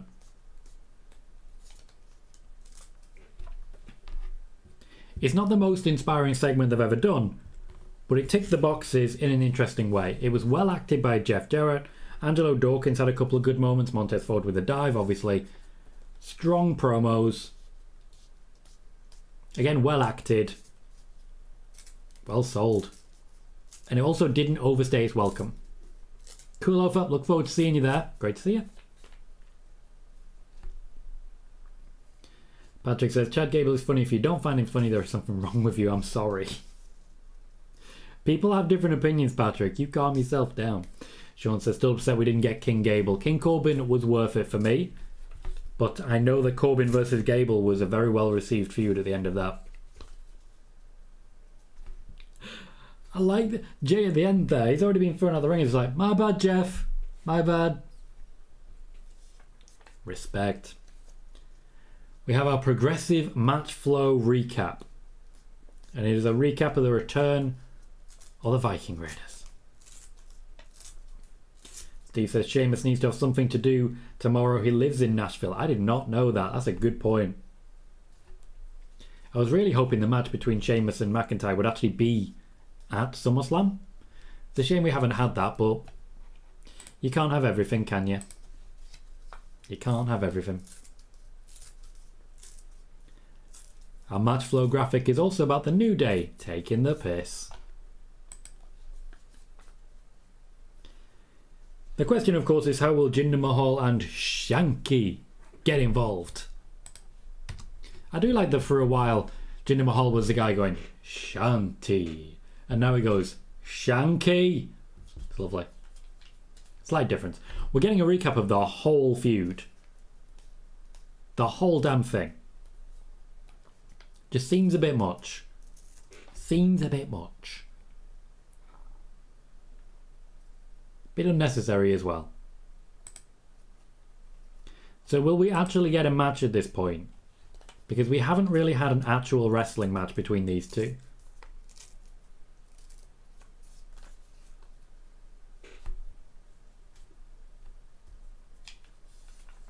Hopefully. There's been a few brawls, a few beatdowns, but nothing conclusive in any way, shape or form.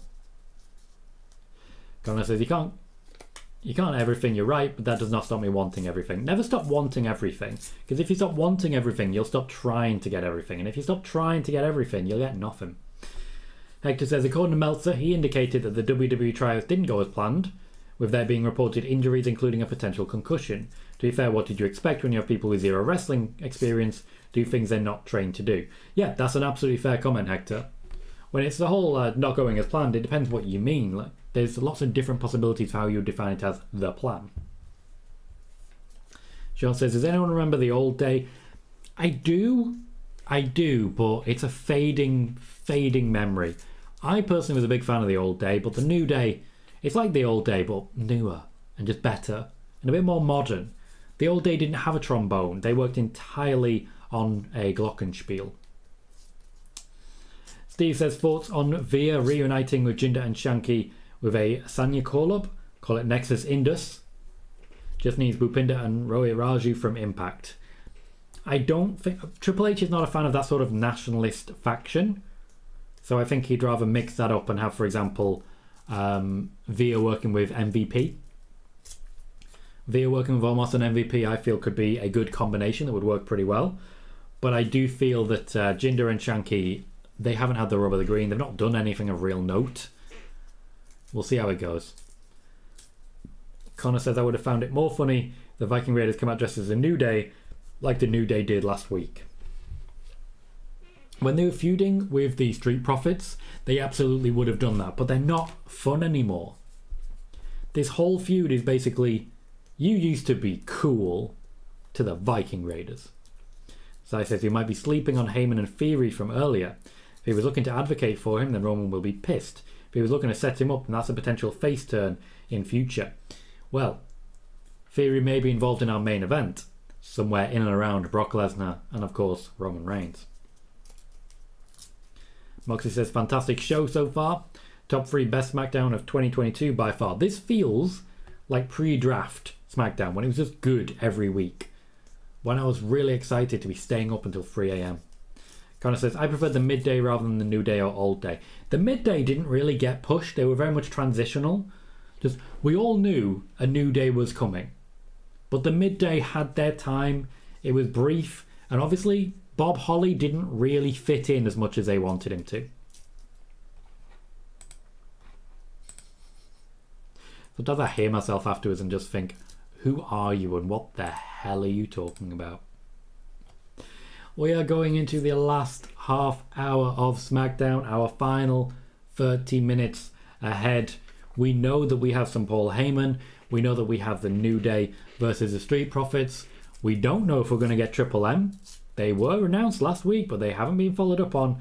And I also believe we're going to see something from Gunther. I'd be surprised if we didn't see something from Gunther. With all this in mind, I don't see this match lasting very long. I really don't. But it does look like it'll be the final match of the night. Patrick says, I'm glad the New Day is giving back more in the tag team division. Wish the Usos would do this next. The Usos will, I'm sure, after they lose the championship, fade a little bit. But I do think closer to the draft, we'll see those two teams split up. We need a veteran team on each side putting over the future. Connor says, yeah, Bob Holly just got swept under the rug. Fans did not connect with him as much as they thought. The midday was built around this guy, and they just didn't have faith to properly push him. We all know Bob Holly is the biggest missed opportunity that the WWE has ever had. And yet, here we are, not celebrating. Bob Holly should be in charge of creative. Sometimes I wonder about what I am actually saying, but I commit to it and I'll just keep going. Hello, Maxime Dupree.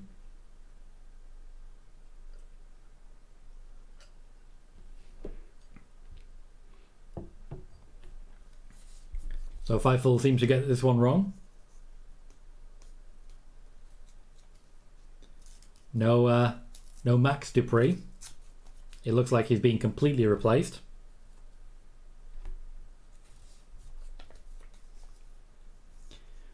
Triple H, I'm sure, will manage to reinvent him in a positive way.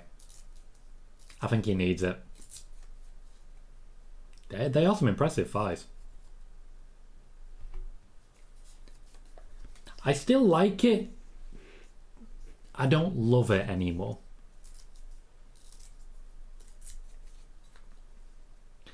Hector says, for discussion's sake, if WWE does go to a TV-14 rating for good, could you see their sponsors shift from kid-friendly sponsors to maybe more adult-catered?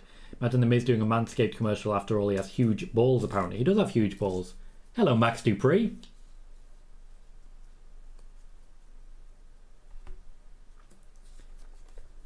Somebody got it wrong.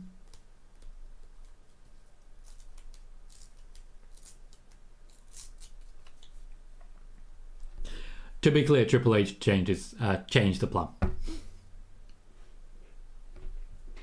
Max Dupree was sent home last week, was told by WWE, by Vince McMahon, in the build-up to it, that he wasn't happy with him, that he was changing the person who would head it up, and that Maxine Dupree would be taking over. Triple H, a couple of days ago, made a phone call and said, yeah, no, we're going to have both. So we do. And just like that, the faction looks a little bit stronger, doesn't it? As regards TV-14 sponsors, I'm excited by the prospect.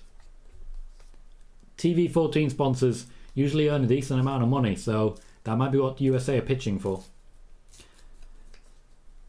Connor says, we also can't forget that week the midday stared down Kane and the Great Khali. Shame it did not go anywhere. I believed in them. But someone at WWE did not back these guys to just go to war. Sean's hoping that Max has a match soon, and KJ says, Max Dupree, dang it, where's LA Knight? I think this is going to work a treat. Triple H is in charge of him now. It's going to be beautiful.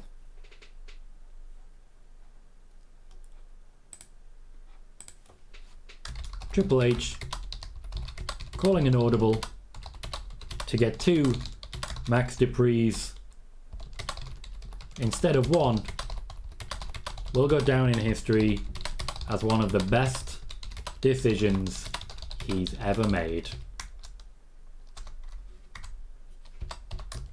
Nice and easy. I've also just seen Sasha Banks and The Fiend are trending. What are people saying about The Fiend? I'd imagine it's going to be terrible. Someone making it up. Talking about the Fiend mask. Oh, someone looking at a SummerSlam poster and saying, this is the colour of the Fiend's attire. No. Ugh. Wow. Just a lot of people really excited that Bray Wyatt's coming back. He's not. Connor says, you could say someone raided the war, but you could say that. You probably shouldn't. So Hector says, I feel at this point WWE is just fucking with Fightful because they always seem to get something wrong on their rundown. They do, don't they? They do. Fightful reported, as they're reporting all of the spoilers ahead of the show on Fightful Select. People pay for it. They ain't reporting all the spoilers. Patrick says, the stuff about Bray Wyatt is just stupid. They're setting themselves up for disappointment. Yep. Same with all of these people that they've decided Triple H is bringing back. Same with the whole Johnny Gargano is going to wrestle Seth Rollins thing. People are just setting themselves up for disappointment. They're going to get angry at Triple H for not giving them what they thought they were entitled to. Justin agrees, New Day and Usos need to be split in the draft. You can't have them both on one brand. Raw ends up way too weak. In the lack of RK Bro, there really aren't that many strong teams on Raw. Well, they've got Street Profits, I guess, but it's been a while since they've been really involved. If you had the Usos and the Street Profits on Raw, you would now be having a tag team feud for the championships between the New Day and the Viking Raiders, and I feel the Viking Raiders would be getting built a lot stronger.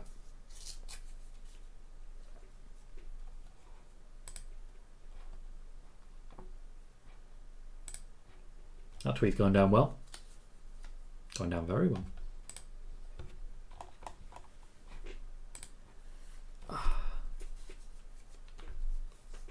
Max Dupree, I feel, is one of the most exciting prospects on SmackDown. I really do like what he creates on the show. And what I really, really like is the huge pop that he got from the crowd when he appeared on the screen. It was massive. It was bigger than Miz's balls. That's how big that pop was. Connor says Max Dupree to be the guy to beat Roman. I mean, not gonna hate it. Not gonna hate it. Look at me not hating things. I feel like I'm evolving.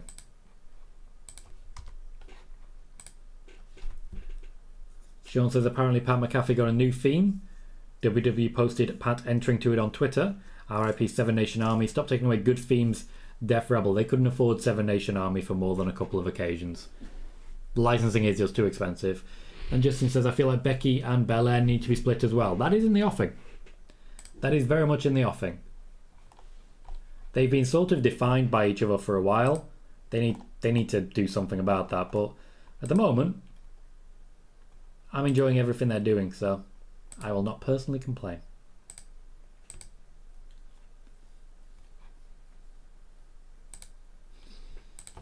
Okay, I liked what I said there. So the pop Max Dupree got Dupree got was bigger than Miz's balls. It's a good line. It's a good line. don't think it'll go viral, but it's a good line. Justin says, I feel like... Oh, I've already read that one. Megan says, if Max Dupree beats Roman, I'll become even more unbearable than normal. I mean, he's back on your screen. You're entitled to be a little bit celebratory. Hector says, Tom, do you remember the You're the Authority promo talk about long-term booking? May have taken a while, but we are finally closer we will ever get to being the Authority. Yeah, pretty much. I mean, Triple H also is not going to listen to internet fans, let's be honest. Internet fans don't know shit, they really don't. But he will be paying a lot more attention than most. Connor says, cheeky little fact, Roxanne Perez is the youngest women's champion in WWE history. I did not know that. Good spot. We're into our last 20 minutes.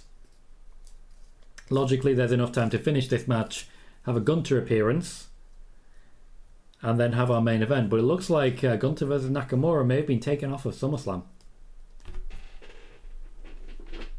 Megan says, I'm happy to see him back. I was concerned for a minute that he might have been binned off in favour of Maxine. He was for a minute. And now here we are. I do feel like that particular segment was put together in a way to basically say, hey, dirt sheets. Wrong. Someone's definitely fucking with Fightful at the minute. Not only that, but they're kind of letting him. Letting them. Justin says Reigns and Lesnar both on tonight. I know Lesnar's there. I think Roman's there, but we haven't seen him yet. I'd be surprised if he wasn't. It's a go-home show. Connor says if Vince did not retire, Max Dupree would have been gone. Yep, spot on. Moxie says we still have Paul and maybe Rock interrupts Lesnar. Rock will not interrupt Lesnar. The Rock is not there. The Rock is not going to be there. If you mean Roman interrupts Lesnar, that's certainly possible. Xavier was trying to hype up the crowd after that SOS. The Viking Raiders will get out a little bit faster. There's a New Day Rocks chant sort of starting. I think the crowd is starting to get a little bit tired. I stand corrected. That was a decent pop for Woods. They just want their boy. Oh, it's his hometown. I did not know that. Xavier Woods is what they want. You got to give them what they want.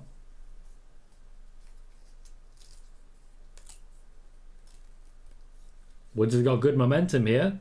I don't think the Viking Raiders can afford to take a loss. They're new vicious. They have to win. Otherwise, what's the point? New Day can afford that loss. Lovely move by Woods. Absolutely showing off.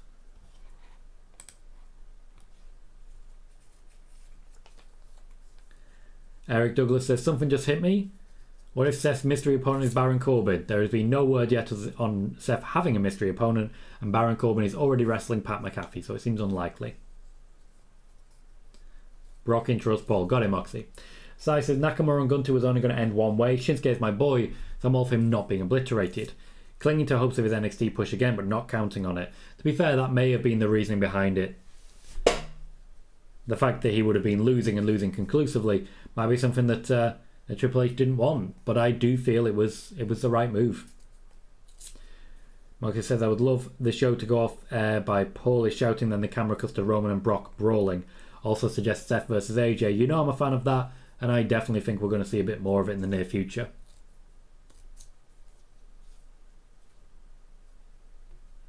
Lovely power shown by Xavier Woods. The crowd are really starting to get into this match as well. That's just a lovely kick. There is some brutality happening now.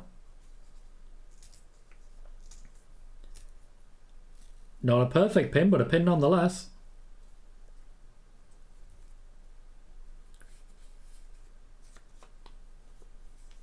Brutal knee. I always like that.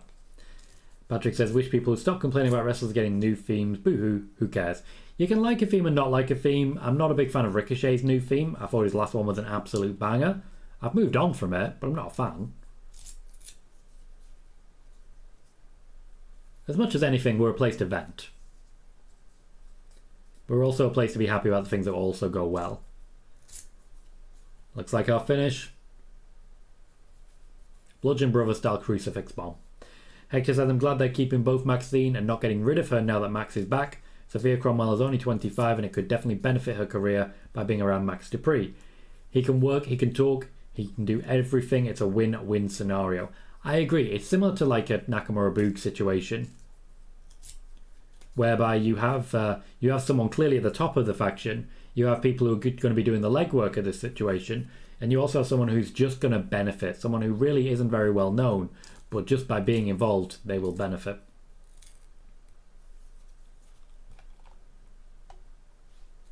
Sean says, not surprised. We haven't seen Ricochet since he lost the belt. Hopefully we'll see him more. Hopefully so. I don't think we'll see much of him at this point.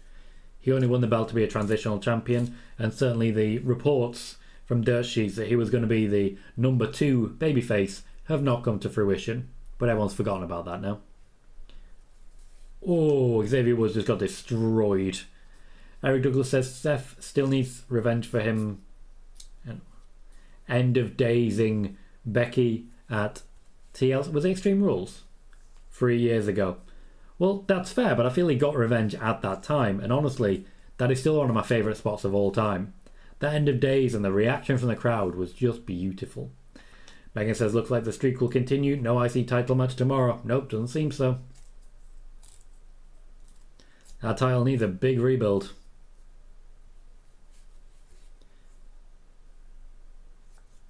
Xavier Woods being hurt pretty significantly. Vicious indeed. Point proven. Connor says, I really wish they would bring back Titantrons with the wrestlers wrestling in them and not just random stuff. I agree with that. I'd like to see the old highlight reel again.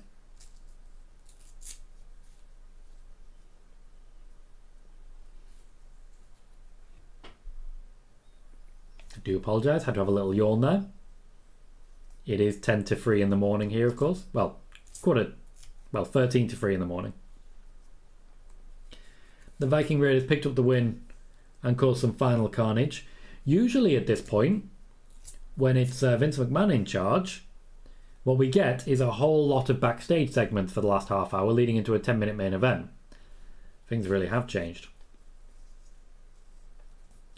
KJ says, people can have an opinion. WWE is notorious for getting rid of banger themes and replacing them with trash themes. Past new theme, especially compared to Seven Nation Army, is very bad. Yeah, but they can't afford to keep spending money on Seven Nation Army. It's too expensive. Also said, Death Rebel has good themes like a lot of the NXT 2.0 ones, or Seth Roman, etc. The Roman theme is brilliant. Death Rebel did a great job at it. Seth as well. People have really got into that recently. KJ says, Woods is gone for a while. Not gone for too long. He can't be gone for too long. He needs to do up, up, down, down. Hector says, I really hope Triple H can bring back animated pay-per-view matchups. They were so good, made the matches feel a tad more important. Little things do make a big difference. I remember when they brought back Pyro and people were just losing their mind. KJ says, is that Socks on WWE TV, not Mr. Socko? Interesting question. Patrick says, I'm very picky, sorry everyone, I just want people to not complain about everything, it's just how I am. People aren't complaining about everything. You've got to remember, different people are unhappy about different things. So at some point it might feel like people are complaining about everything, but in reality it's different people sharing opinions, and they're entitled to those opinions. Gavin says, the best part of SmackDown tonight was the opening match. Fair. If there's one thing I've learned from watching GM mode play, the most important sections are the first match and the final segment. So it's all down to main event. Traffic says, time for popcorn. The best talk in the business is up next. Will we see anything involving Austin Theory here? Will we see it? Haven't heard it yet, KJ. I'll have to check it out. SummerSlam. WWE and Thomas fan, welcome. Says, when is WWE going to learn to stop doing that spot with Xavier Woods? Yeah, his foot. Not a great spot for Xavier. They keep doing serious damage to it. Moxie says, I have a feeling that the camera is going to cut to Roman and Brock brawling backstage, or Brock beats Theory up. I do get the feeling that if we see Theory, he's just getting beaten up by both. It'll be an anything you can do, I can do better situation where Brock F5s him, Roman spears him. So Brock F5s him again. So Roman spears him again. So Brock picks him up to F5 him and Roman spears Brock. That'd be fun. We are in our last commercial break now. I'm interested to see if Paul Heyman gets a jobber's entrance. Just for a bit more time for our main event talkie segment.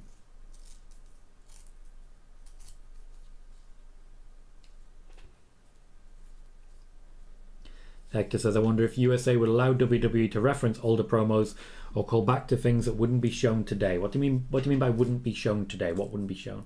Oh, with TV14. Right, okay. Possibly.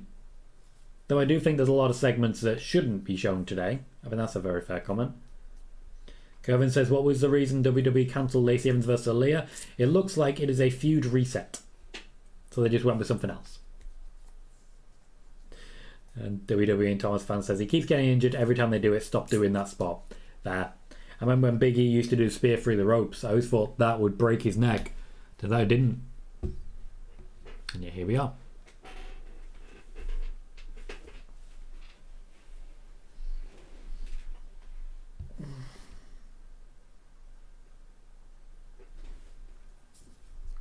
Sean says, if it's a refresh, could Lacey be a face? Hopefully not, because since her return, she's been face, heel, and that would mean going back to face again. She's been back like 2 months. It ain't right. They are showing the graphic one more time for the last man standing match. They are not going through the entirety of the SummerSlam card. They did that earlier. Paul Heyman did get a jobber's entrance. He's already in the ring. Moxley says, I think the WWE are going to get rid of Big E's spear through the ropes. I wish them the best of luck. He will still be doing it. Mixed response for Heyman, but a strong response regardless. Looks like the guy's got something to say.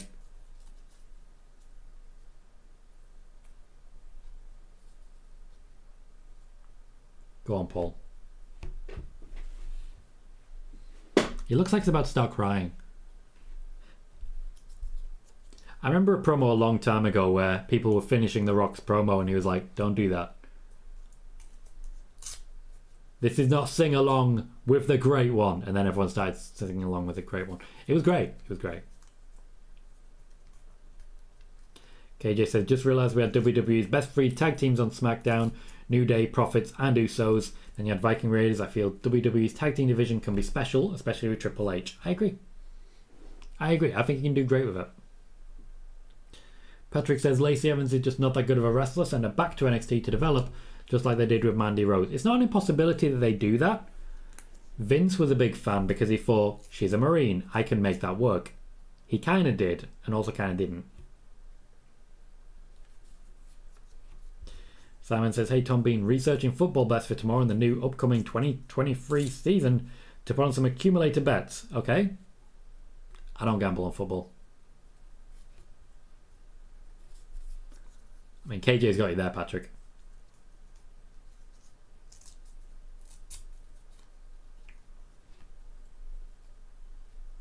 WWE and Thomas fan. That's uncalled for. Don't say that. Don't be weight shaming people. Sean says, am I the only one that isn't a fan of Roman's theme? I like the Truth Reigns great theme fitting well. I really like this theme. I think Roman's current theme is magnificent. Really says who he is. Who's going to be spoiled tomorrow night? Brock Lesnar. Actually, spoiler warning. I'll be a spoiler. Because I'm spoiler warning. Hector says, I know Raw was on Monday, but I still can't get over Finn shouting at Ray, it's not your anniversary, it's my birthday. Great stuff. It's good stuff. It's good stuff. KJ says, as regards Lacey, she's great at what she does, but she got dealt a bad hand. I don't think she's the best wrestler in the world, but I think she's got a lot of time ahead of her to develop, and I think genuinely the whole Marine angle is enough to do it.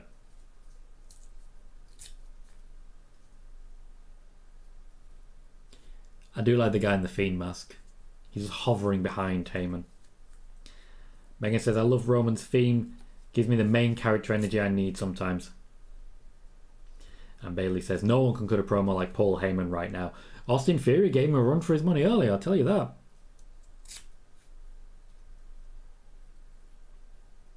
Heyman weaponizes pauses a lot better. Brock is here as expected. Coming down to see Heyman. Now, I do still feel like this is a bit of a trap.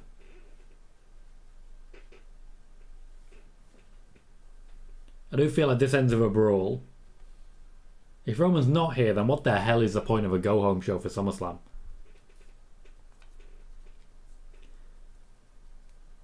Sean says, possible NXT gives Gigi and JC the tag belts and doesn't call them up after SummerSlam? Yeah. And Hector says, people should be just glad that Lacey isn't doing that stupid being pregnant by Ric Flair shit. Yeah, I'm glad that's not a thing anymore. Like, I wasn't a fan at the time. It made Lacey Evans a bigger name with the association. And Ric Flair was genuinely a big fan of Lacey Evans. The Marine thing again. But let's all move on and pretend that never happened. Because she would have got a championship out of that.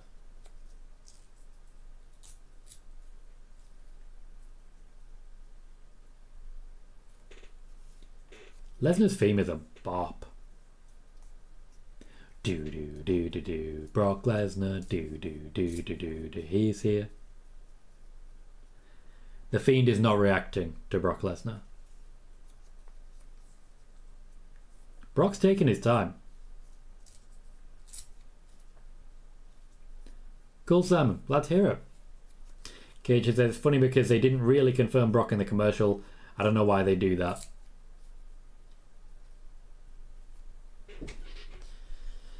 They are trying to bring back the anything can happen feel, I believe. Sometimes that works out for them. I don't believe in the modern era that's really a thing. Just use your social media and get the word out. Bailey, I agree. I completely agree. Where they were headed. Heyman is handing over the microphone. Austin Theory is the trap. Paul Heyman convinced Austin Theory to try and ambush Brock Lesnar. What is he doing? KJ says, do you think Brock is done after SummerSlam, Tom, or will he hang around? I think he'll hang around. I don't think he'll come to the UK, but I do think he'll go to Saudi Arabia. So he'll probably still be around. I'm just not entirely sure who he'll be feuding with. Maybe he'll get a one-on-one with Theory. Why the hell not? Austin Theory got thrown around quite a bit there. And now he's staggering away. Brock Lesnar, by the way, big fan of Austin Theory. Claymore? Claymore. Drew McIntyre, a bit of payback on Austin Theory. But I've been speaking about the idea of another McIntyre-Lesnar feud. McIntyre certainly got eyes on Brock Lesnar. Sean says, I'm glad we didn't get Adam Cole versus Brock versus The Fiend at Survivor Series in 2019. Poor Adam if that happened. Yeah, it was a mismatch and a half there. KJ says, Theory's in a big spot again, the biggest. He manages to find himself involved, but he also manages to get himself beaten up a lot. It's working. And Hector says, Tom, did you see Ric Flair wanted to do a dive to outside spot in his last match, but Charlotte was the voice of reason, thank goodness. I suspect he may have wanted to do the Charlotte Flair moonsault. Wouldn't have worked in any way, shape or form. Sai says, this was a well done show. All the big players and the main man was on form. SmackDown was great too. Thank you, Sai. Thank you kindly. I do think SmackDown was a great show this week. Really fun, especially when you consider that there was no Roman Reigns involved. So it had everything it needed, and I really enjoyed it. There's not much else to really say than that. Drew McIntyre's use was very good. Austin Theory's use was very good. The women's division actually got a chance to shine. Shotzi picking up a win. What the hell? Just a lot happened in one show, but we still had more room to breathe for what did happen. Now, there's a lot of people who didn't appear on the show who maybe would have been expected to appear on the show. I'm looking at, for example, Lacey Evans as a name there that could have been involved. Shinsuke Nakamura, Gunter, people who did not appear in the end. But at the same time, less time for them means more time for others, and I feel they use the time very well. Connor says, good show to be fair. Megan says, Adam would have been annihilated if he had to go in that ring with Brock and The Fiend, and that is spot on. KJ says, Theory gets mauled again. Theory is feuding with a whole roster. Pretty much gives him the world of options. A world of options. And Moxie says, great show.